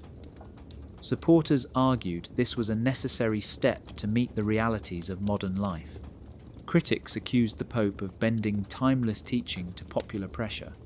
Letters were circulated, books published, and accusations of betrayal whispered through Vatican halls. Same-sex unions brought even sharper tension. While Francis famously said, "Who am I to judge?" when asked about gay priests, many bishops remained firmly opposed to any recognition of same-sex couples. Some proposals suggested acknowledging the positive aspects of committed same-sex relationships, language that shocked traditionalists. Draft reports leaked to the press fueled the fire, with conservatives accusing reformers of trying to rewrite church teaching. By the end of the synods, the final documents had been watered down, stripping away most progressive language, but the battles left scars that have not healed. The role of women also loomed over the discussions. While the ordination of women was not formally on the table, the question of giving women greater authority within the church was raised repeatedly. Francis encouraged exploration of how women could serve more visibly, but again, resistance was strong. For some bishops, even small steps toward equality felt like threats to the very structure of the priesthood. In the end, the synods did not produce revolutionary change, but they did reveal just how fractured the church had become. Francis wanted dialogue, but what he got was open warfare between factions, played out not just in meeting rooms, but in the global media. For ordinary Catholics watching from afar, it was a glimpse into the inner struggles of a church torn between tradition and change. The synod battles showed that Francis's papacy was not only about reforming finances or addressing scandals. It was about grappling with questions that touched the deepest parts of faith and identity. And in those heated debates, it became clear that the Vatican was not united. It was a house divided, and the fight over the soul of the church was far from over. When Pope Francis stepped into global politics, he did not do so quietly. From the earliest days of his papacy, he began reshaping how the Vatican used its influence in international affairs. For centuries, the Church had been a silent observer, occasionally intervening in diplomacy, but often staying in the background. Francis changed that. He stepped into conflicts, negotiations, and debates with a directness that caught world leaders by surprise. Whether it was helping thaw relations between Cuba and the United States, confronting climate change, or urging compassion for migrants, Francis pushed the Vatican into the center of global conversations. One of his most dramatic moves came in 2014 when he played a behind-the-scenes role in the historic reopening of diplomatic ties between Cuba and the United States. For more than 50 years, the two nations had been locked in hostility, but letters and private meetings facilitated by the Vatican helped bridge the divide. When President Barack Obama and President Raul Castro announced the breakthrough, they both publicly thanked Pope Francis. It was a stunning reminder that the Vatican, though small in size, could still play the role of a global mediator. Francis also made climate change one of his central causes. In 2015, he released an encyclical titled Laudato Si, a sweeping call for humanity to protect the planet. He framed environmental destruction not only as a scientific issue, but as a moral one, urging leaders to act before it was too late. This was groundbreaking. Never before had a pope placed climate change so firmly at the heart of church teaching. His words echoed in global forums, influencing debates at the United Nations and climate summits. Critics accused him of stepping outside spiritual matters, but supporters saw him as a voice of conscience in a world driven by profit. Migration became another defining issue of his papacy. At a time when refugees were fleeing wars in Syria, poverty in Africa, and violence in Latin America, Francis consistently reminded the world of their humanity. He visited refugee camps, washed the feet of migrants, and pleaded with governments to open their borders. His message was simple but challenging. See the face of Christ in every stranger. For nations building walls and tightening policies, his words were uncomfortable. For the displaced and forgotten, they were a beacon of hope. What set Francis apart in global politics was his willingness to challenge power directly. He criticized world leaders for indifference, rebuked economic systems that left millions behind, and urged compassion over nationalism. Yet, he also navigated carefully, using the Vatican's neutrality to act as a bridge where others could not. Some saw him as a prophet for the modern age, others as a meddler. But no one could deny that under Francis, the Vatican's voice grew louder on the world stage. The Vatican under Francis was no longer content to remain in the shadows of diplomacy. It stepped forward, boldly engaging in some of the most pressing issues of the 21st century. Whether through secret letters to presidents, powerful speeches on the environment, or quiet visits to refugee camps, Francis redefined what it meant for the Pope to lead not just a church, but to influence the conscience of the world. In 2018, the Vatican announced something that stunned Catholics around the world: a secret agreement with the Chinese government. For decades, China had maintained its own state-controlled Catholic Church, appointing bishops loyal to Beijing rather than to Rome, while millions of believers worshipped in underground churches loyal to the Pope. These underground communities often faced persecution, harassment, and even imprisonment. The pact, negotiated in secrecy, aimed to bridge this divide. But instead of clarity, it raised more questions than answers, and to this day it remains one of the most controversial decisions of Pope Francis's papacy. The deal allowed the Chinese government to propose candidates for bishop, while the Pope retained final approval. Supporters framed it as a pragmatic step, a way to ensure that the Church in China could survive without constant conflict with the Communist Party. They argued that compromise was better than the ongoing split that left Catholics divided between two churches, one legal and one underground. By recognizing some government-appointed bishops and integrating them into the official structure, Francis hoped to bring unity. But critics saw the agreement as a betrayal. For years, underground Catholics had suffered for their loyalty to Rome. Priests were jailed, churches destroyed, and believers forced into secrecy. Now, many asked, had their sacrifices been abandoned for the sake of politics? The details of the agreement were never made public, fueling suspicion. Even cardinals in Rome voiced concern, warning that the Vatican was surrendering too much control to a regime known for repressing religion. The Chinese government celebrated the pact as a victory, proof that even the Vatican had to bend to its authority. Reports soon emerged of continued harassment of underground communities, with priests pressured to join the state church or face punishment. Some believers felt betrayed not only by their government, but by Rome itself. Instead of liberation, they said, the agreement only deepened their suffering. Francis defended the deal as a step forward, not a perfect solution, but a beginning. He framed it as an act of dialogue, consistent with his broader vision of building bridges rather than walls. Yet the secrecy surrounding the negotiations made it hard for ordinary Catholics to trust the outcome. Was it a clever diplomatic move to protect the Church in the world's most populous nation? Or was it a compromise that gave away too much for too little in return? The secret deal with China remains shrouded in mystery, renewed in 2020 and again in 2022 despite ongoing criticism. To some, it represents Francis's willingness to take risks on the global stage, to enter into dialogue where others see only conflict. To others, it is proof that even the Vatican can be outmaneuvered by political power. What is undeniable is that this agreement revealed the tension between faith and politics at the highest level. For Catholics in China, it meant hope for recognition, but also fear of betrayal. For the Vatican, it meant engaging with one of the most powerful regimes on earth.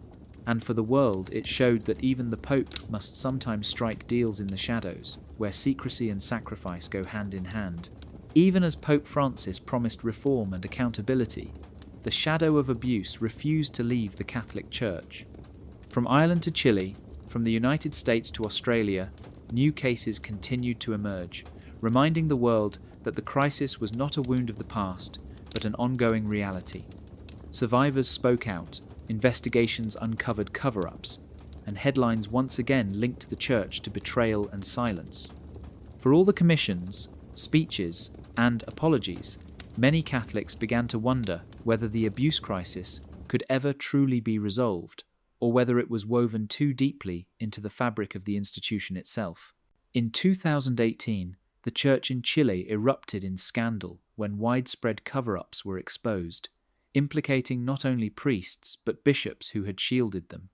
Francis at first defended some of the accused leaders, only to face public backlash so fierce that he later reversed course, admitting he had been misinformed.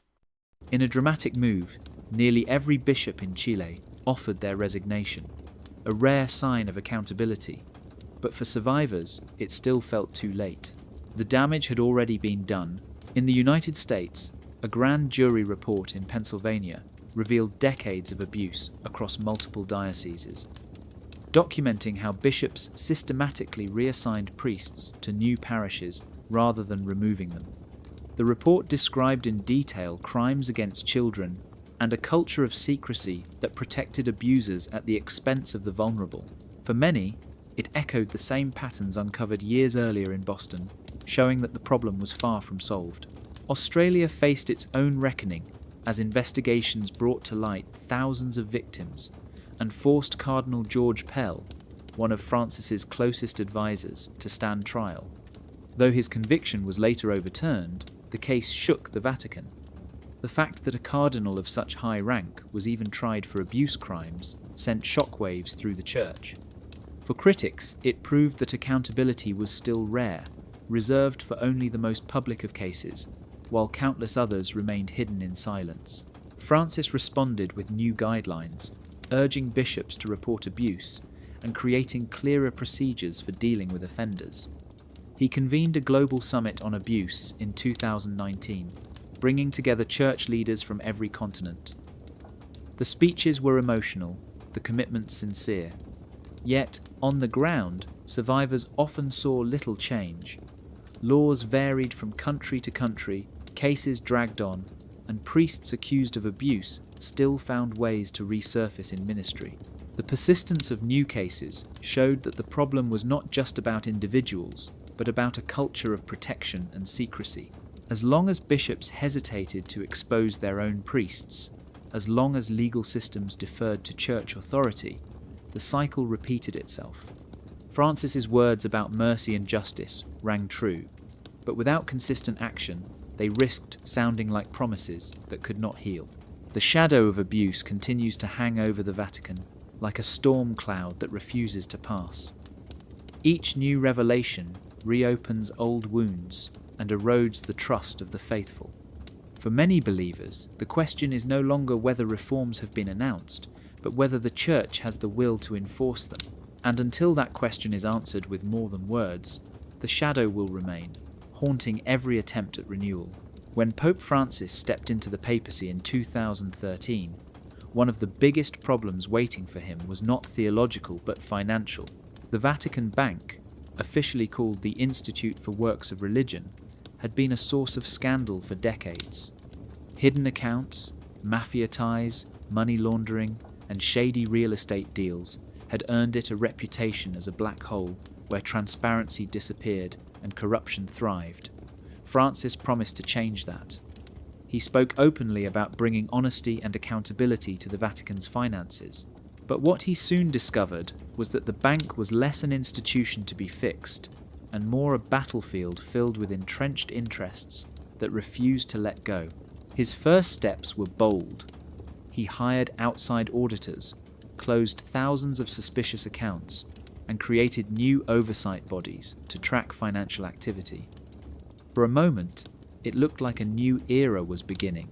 Journalists hailed his courage. Supporters pointed to the millions of dollars suddenly recovered as proof that corruption was being tackled. But almost immediately, the pushback began. The Curia, with its complex web of loyalties and old power networks, resisted outside interference. Files went missing. Investigations stalled. Experts Francis had brought in were quietly dismissed after facing pressure from inside.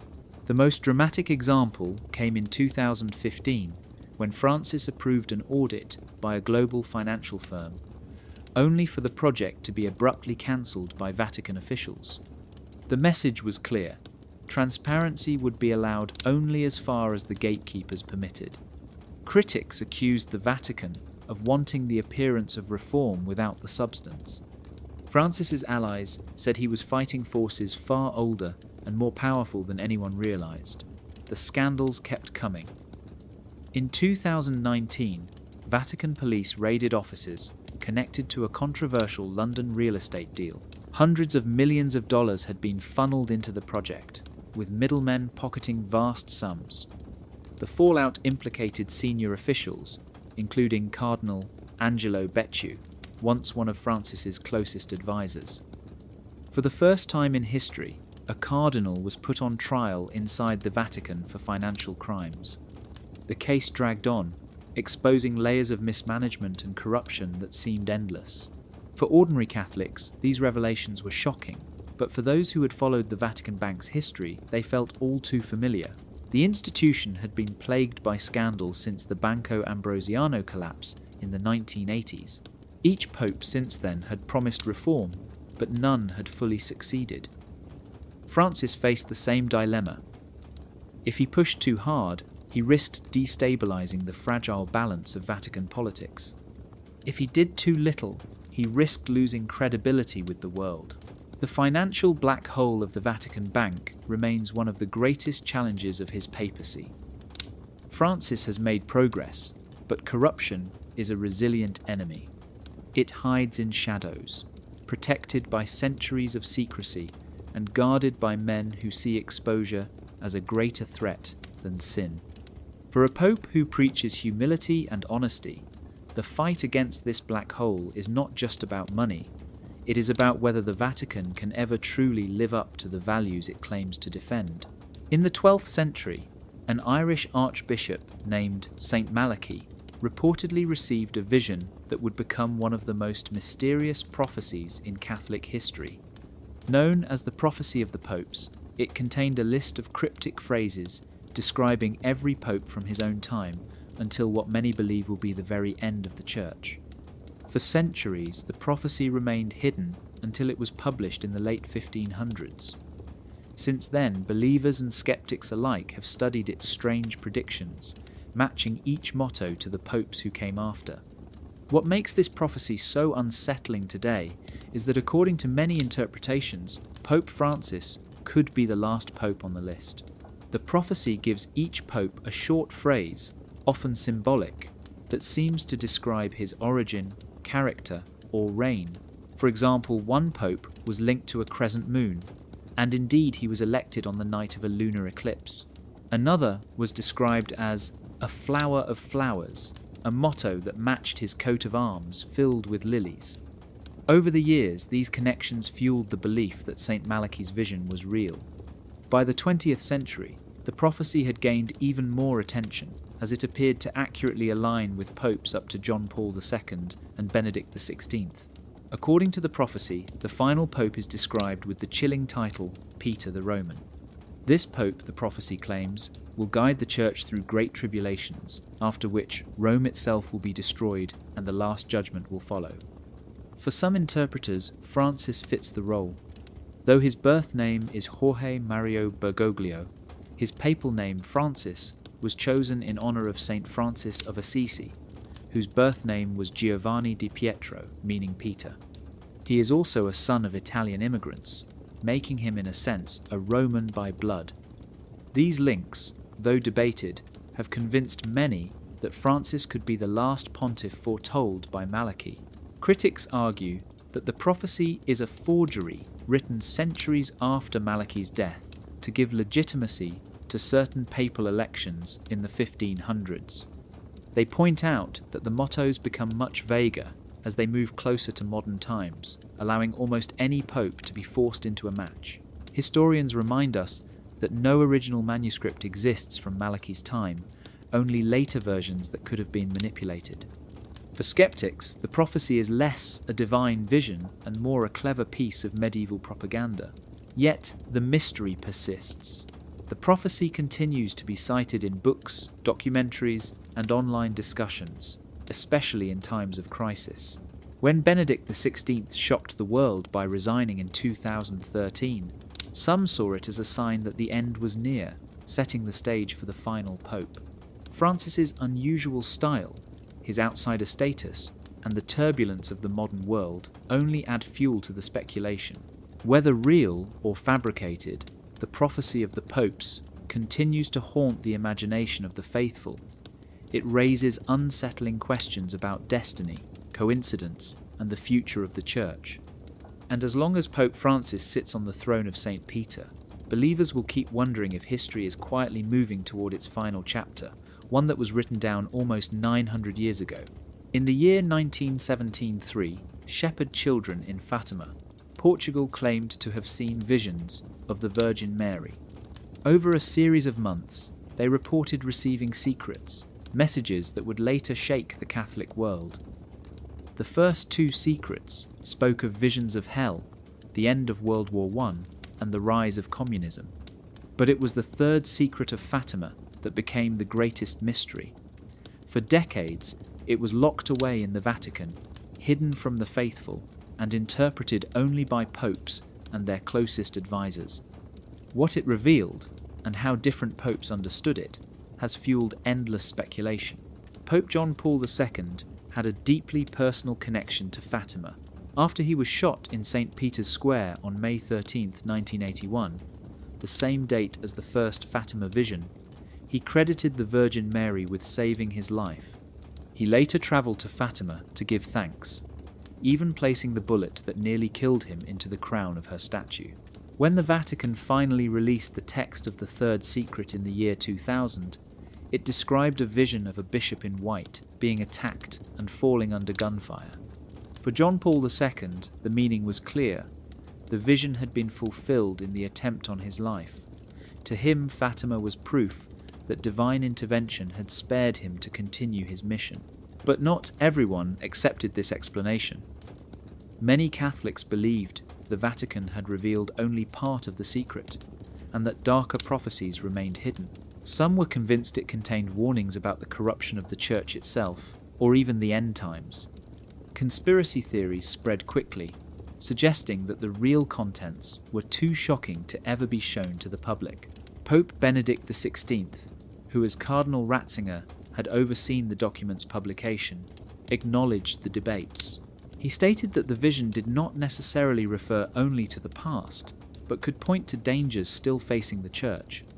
In 2010, while visiting Fatima, he said that the greatest threats were not external persecution, but sin and betrayal within the Church itself. For many, that sounded like an indirect admission that the abuse scandals and corruption rocking the Vatican were part of the prophecy's warning. Pope Francis also visited Fatima in 2017 for the centennial of the visions. He canonized the two shepherd children who had died young and prayed at the shrine.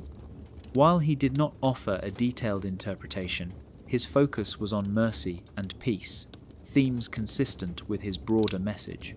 Still, the mystery of the third secret lingered in the background, as many continued to suspect that not all had been revealed. The story of Fatima is a reminder of how faith, prophecy, and secrecy intertwine within the Vatican. Whether the third secret was fully revealed or not, its power lies in the way it has captured the imagination of believers for more than a century. For John Paul II, it was a miracle that saved his life. For Benedict, it was a warning about corruption from within. For Francis, it became a symbol of prayer and mercy. And for the rest of the world, it remains one of the Church's most enduring mysteries, a secret still cloaked in divine shadow. Whispers of the occult have always hovered around the Vatican, a place where faith and mystery collide. While the Church has long condemned practices like witchcraft and divination, it has also kept a deep fascination with the battle between light and darkness. Nowhere is this clearer than in the practice of exorcism, a ritual that has survived centuries. The Vatican officially recognizes exorcists, priests trained to confront what the Church defines as demonic possession. In recent years, demand for exorcisms has reportedly risen, with thousands performed each year. This surge has fueled speculation about the hidden power the Vatican holds over the unseen world. Behind the walls of the Apostolic Palace lies the Vatican Secret Archives, a place often imagined as a vault of forbidden knowledge. While historians are allowed limited access, the archives are filled with rumours of texts on sorcery, occult rituals, and records of strange phenomena. Some believe the Vatican has preserved manuscripts describing early encounters with astrology, alchemy, and even communication with spirits. Others think the archives contain darker secrets, perhaps detailing how popes themselves sought hidden knowledge to maintain authority. Though the Church would never admit to such things, the very existence of the archives sparks endless theories about what is locked away in its shelves. Modern popes have had their own encounters with the occult, though always framed as battles against evil. Pope John Paul II was said to have personally performed exorcisms during his reign, moments captured in hushed stories that rarely reached the public. Benedict XVI supported the training of more exorcists, insisting that the reality of demonic influence should not be dismissed in a world obsessed with science. Pope Francis, too, has spoken openly about the devil, warning that evil is not a myth, but a real presence working against the Church. These statements may sound old-fashioned, yet they reveal how deeply the Vatican remains tied to ancient struggles with unseen forces. For critics, the Church's focus on the occult is a way to maintain control, using fear of dark powers to reinforce its authority. The more the Vatican insists that only it holds the key to resisting evil, the more its followers must rely on it for protection. For believers, however, the rituals of exorcism and the stories of demonic encounters are proof that the Church stands as a shield in a dangerous spiritual war. The truth may lie somewhere in between, with faith and folklore merging to create a powerful tool of influence. The strange links between the Vatican and the occult remain one of its most puzzling legacies. Officially, the Church rejects the pursuit of hidden knowledge, yet it maintains practices and archives that keep such mysteries alive. Perhaps this is the paradox of Rome, a place where reason and faith meet, where the sacred and the secret coexist. Whether seen as superstition or spiritual truth, the Vatican's connection to the occult continues to shape its image, casting shadows that stretch far beyond the marble walls of St. Peter's. The Vatican's secret archives have long been a source of fascination, a place where history and mystery intertwine. Scholars know that the archives contain letters from kings, papal decrees, and centuries of correspondence, but the real intrigue lies in what has not been revealed. Access is heavily restricted, and documents after the year 1978, the beginning of John Paul II's papacy, remain off-limits to researchers. This gap has fueled speculation about what secrets might be hidden in those locked vaults, guarded by the most secretive institution in the world. Imagine the files on the attempted assassination of John Paul II in 1981. Official narratives exist, yet questions remain about who ordered the hit and why. Could the Vatican's own investigation be stored there, with names and details never shared with the public? Some believe the Bulgarian connection and ties to Soviet intelligence are documented in full, waiting for the day when the Church decides to release the truth. Others think the files reveal that the story is even more complicated than we have been told. The scandals of the Vatican Bank almost certainly left a paper trail buried in those archives. The collapse of Banco Ambrosiano, the mysterious death of Roberto Calvi, and the mafia's role in laundering money for the Church must have produced documents too sensitive to expose. Were senior officials complicit? And if so, how deeply did the corruption reach? Those answers could very well be sealed away, kept hidden to protect the image of the Church even as whispers of financial crimes continue. The global abuse crisis, perhaps the darkest shadow of the modern Church, is another likely subject of those locked records. Cases dating back decades have shown how bishops and cardinals covered up for predators. If the Vatican keeps centralized reports on abuse, then the archive may hold the most complete record of how widespread and deliberate the protection of guilty priests really was. Survivors have long demanded full transparency, but so far, the Church has only released fragments. The rest, many suspect, sits untouched in Rome's vaults. Even global politics may be reflected in these secret files. John Paul II's role in the fall of communism, Benedict XVI's dealings with intelligence agencies, and Francis's negotiations with China would all require written reports, notes, and correspondence. These documents would not only reveal the Vatican's actions but also its calculations, showing how popes balanced faith with strategy in some of the most critical events of the late 20th and early 21st centuries. The Vatican insists that secrecy is meant to protect sensitive information and preserve the dignity of the Church. But for outsiders, the mystery only deepens suspicion. What truths are too dangerous to be shared? What events are so explosive they must remain locked away for generations? Until those archives are opened, speculation will continue to grow, with every locked cabinet and sealed box representing another unanswered question about the hidden history of the modern papacy. Ever since Pope Francis stepped onto the balcony of St. Peter's Basilica in 2013, whispers of danger have followed him.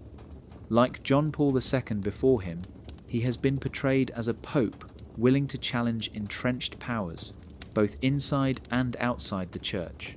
And whenever a pope shakes the foundations of the Vatican, rumours of assassination plots are never far behind. For Francis, those rumours began almost immediately, fueled by his outspoken criticism of corruption, his efforts to reform the Vatican Bank, and his relentless focus on issues like poverty, migration, and climate change. To his supporters, he became a beacon of humility and reform. To his enemies, he became a threat. Reports have surfaced of warnings given to Francis about potential dangers.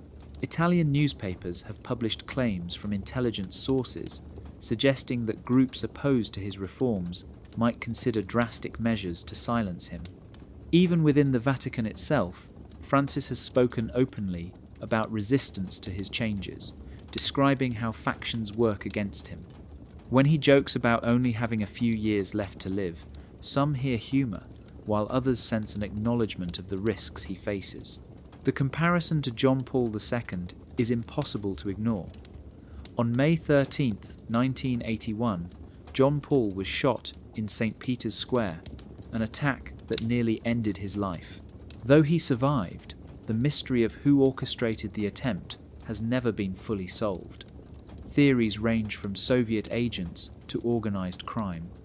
That violent history lingers in the Vatican's memory, a reminder that the Pope's public visibility also makes him vulnerable. For Francis, who insists on close contact with crowds and rejects many of the traditional security measures, the danger feels even more real. Critics of the assassination rumours argue that they are exaggerated, more a reflection of conspiracy culture than of actual threats. The Vatican's security force, along with Italian authorities, carefully monitors risks, and no concrete plot against Francis has ever been proven. But in the shadowy world of Vatican politics, perception often carries as much weight as fact. The idea that powerful enemies might want Francis gone only adds to the sense of drama surrounding his papacy. Francis himself seems unfazed. He continues to ride in open vehicles, embrace the crowds, and walk among ordinary people.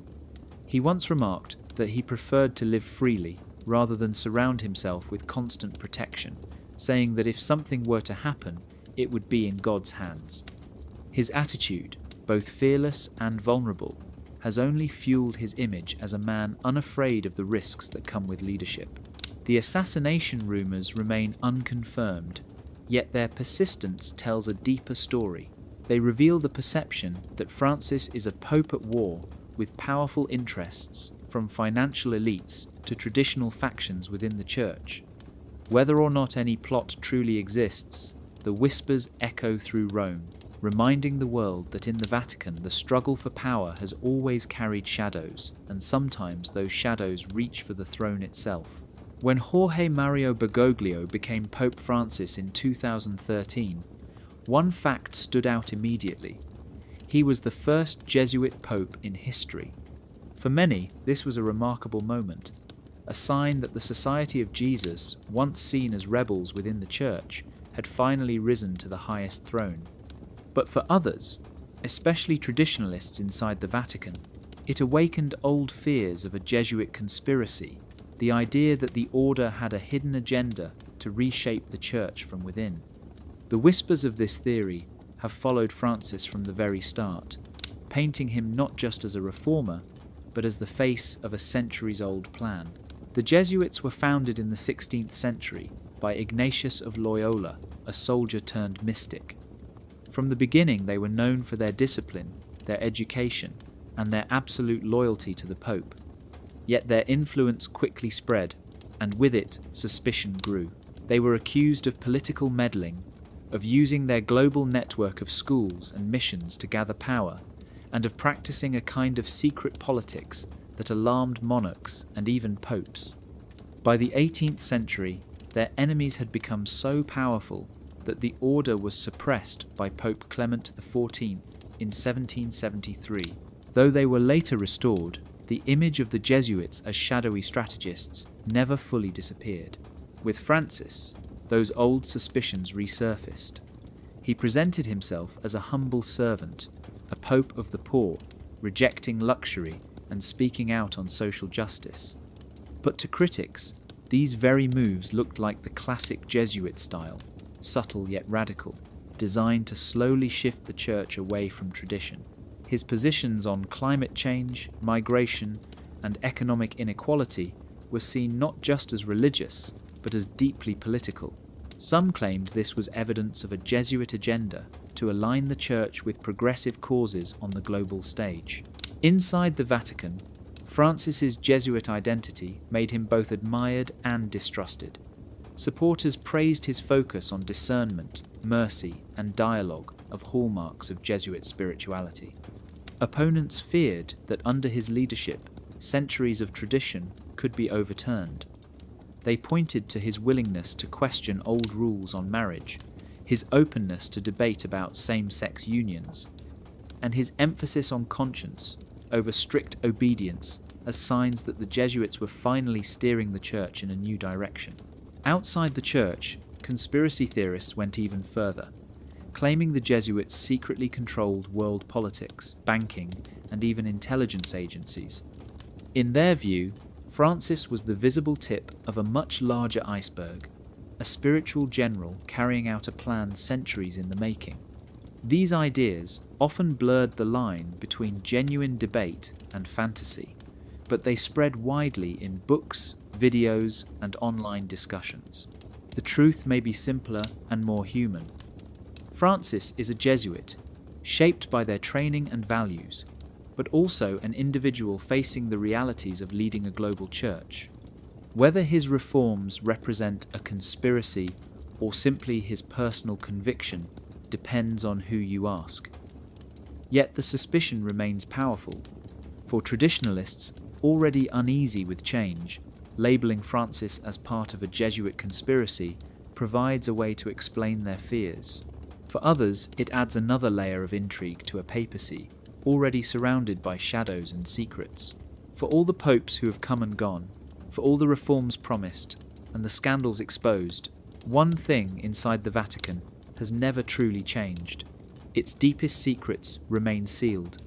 From John Paul II to Benedict XVI to Francis, the tradition of silence has continued, a silence that guards forbidden texts, lost knowledge, and mysteries stretching back centuries. It is a silence so heavy that it seems to hang over the Vatican itself, a reminder that while popes may come and go, the hidden heart of the Church remains untouched. Stories of what lies in the archives have been told for generations. Some whisper of ancient Gospels that contradict the official story of Jesus, texts that would shake Christianity to its core if revealed. Others speak of manuscripts on lost civilizations, records of contact with powerful empires that vanished from history. There are claims of scientific knowledge suppressed during the Middle Ages, perhaps inventions or discoveries locked away to preserve the Church's authority. The very fact that no one outside a small circle of clerics can confirm or deny these tales only fuels the belief that something extraordinary is being concealed. Throughout the modern papacies, access to the archives has expanded slightly, but always with limits. Historians can read certain letters or decrees, but the most sensitive documents remain out of reach. Files from after 1978 are still hidden. Records on the abuse crisis, on financial scandals, on possible intelligence deals, all remain sealed under the label of confidentiality. The argument is that releasing such documents would harm the dignity of the Church. To critics, That explanation sounds less like protection of faith and more like protection of power. Even Pope Francis, who has spoken so often about transparency, has not broken this continuity of silence. He opened some files on the era of World War II, allowing researchers to study the Vatican's role during the Holocaust. But the more recent and sensitive archives remain locked away. The question is why? If reform is truly the goal, why not let the world see the full truth? The answer may be that some secrets are considered too dangerous, not just for the Church, but for humanity's understanding of itself. What remains sealed may never be revealed in our lifetime. The Vatican has shown remarkable skill in keeping its mysteries hidden, surviving wars, revolutions, and global scrutiny without giving up its most guarded treasures. Every pope inherits this silence, and every pope, no matter how reform-minded, chooses to maintain it. The continuity of silence is itself a kind of power, a reminder that the Vatican exists not only as a religious authority, but as the keeper of secrets stretching beyond history. As long as the keys to the archives remain in the hands of the few, the world will continue to speculate. And perhaps that is the greatest mystery of all, that what is never spoken of may hold more power than what is preached from the balcony of St. Peter's. The silence endures, unbroken, eternal. The story of the modern papacy is a tale of change, of men who rose to power with promises of reform or unity, only to find themselves caught in the same web that ensnared their predecessors. John Paul II faced the Cold War and survived an assassin's bullet. Benedict XVI wrestled with scandals that threatened to swallow the Vatican whole until the weight of it drove him to become the first pope in 6 centuries to resign. Francis came as the outsider, the Jesuit reformer, who vowed to clean the Church and bring it closer to the people. Yet for all these dramatic shifts, one truth remains constant. The Vatican itself does not change. The Eternal City houses an even more eternal throne, one that has survived emperors, dictators, and revolutions. Popes pass through its gates, celebrated or condemned, but the throne endures. It is not made of wood or stone, but of secrecy, built on the silence of centuries. That silence protects not only the faith, but also the hidden power of the Church, the files, the texts, the stories that will never be told. Each pope inherits this throne, and no matter how much he may dream of reform, he also inherits the duty to guard its shadows. This paradox defines the Vatican. On one hand, it is the heart of Catholicism, a place of prayer and pilgrimage. On the other, it is a fortress of secrets, a city within a city that answers to no one but itself. Outsiders look at the marble halls, the golden altars, the endless corridors of archives, and wonder what truths have been buried beneath them. Every attempt to pry open the vaults, to shine light into the hidden chambers, has ended with more questions than answers. And so the cycle continues.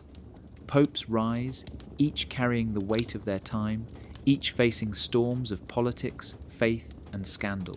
They are celebrated as saints or dismissed as failures, but always the institution goes on. The Vatican does not crumble when a pope dies or resigns. It does not reveal its secrets when it faces criticism or protest. It waits, silent, eternal. Perhaps that is the greatest mystery of all. For centuries, people have asked, what lies beneath St. Peter's Basilica, under the stones of the world's most famous church? Is it only the tomb of the apostle, or something more? Are there texts that could rewrite the history of Christianity? Are there relics that would challenge everything humanity believes about its past? Or is the truth even stranger, something that has been hidden so carefully that no one outside the Vatican's walls could imagine it? The eternal throne remains, unshaken by the passing of popes and untouched by the demands of the modern world. And as the bells of St. Peter's continue to ring, one haunting question echoes louder than all the rest. What truth still lies hidden beneath the stones of St. Peter's?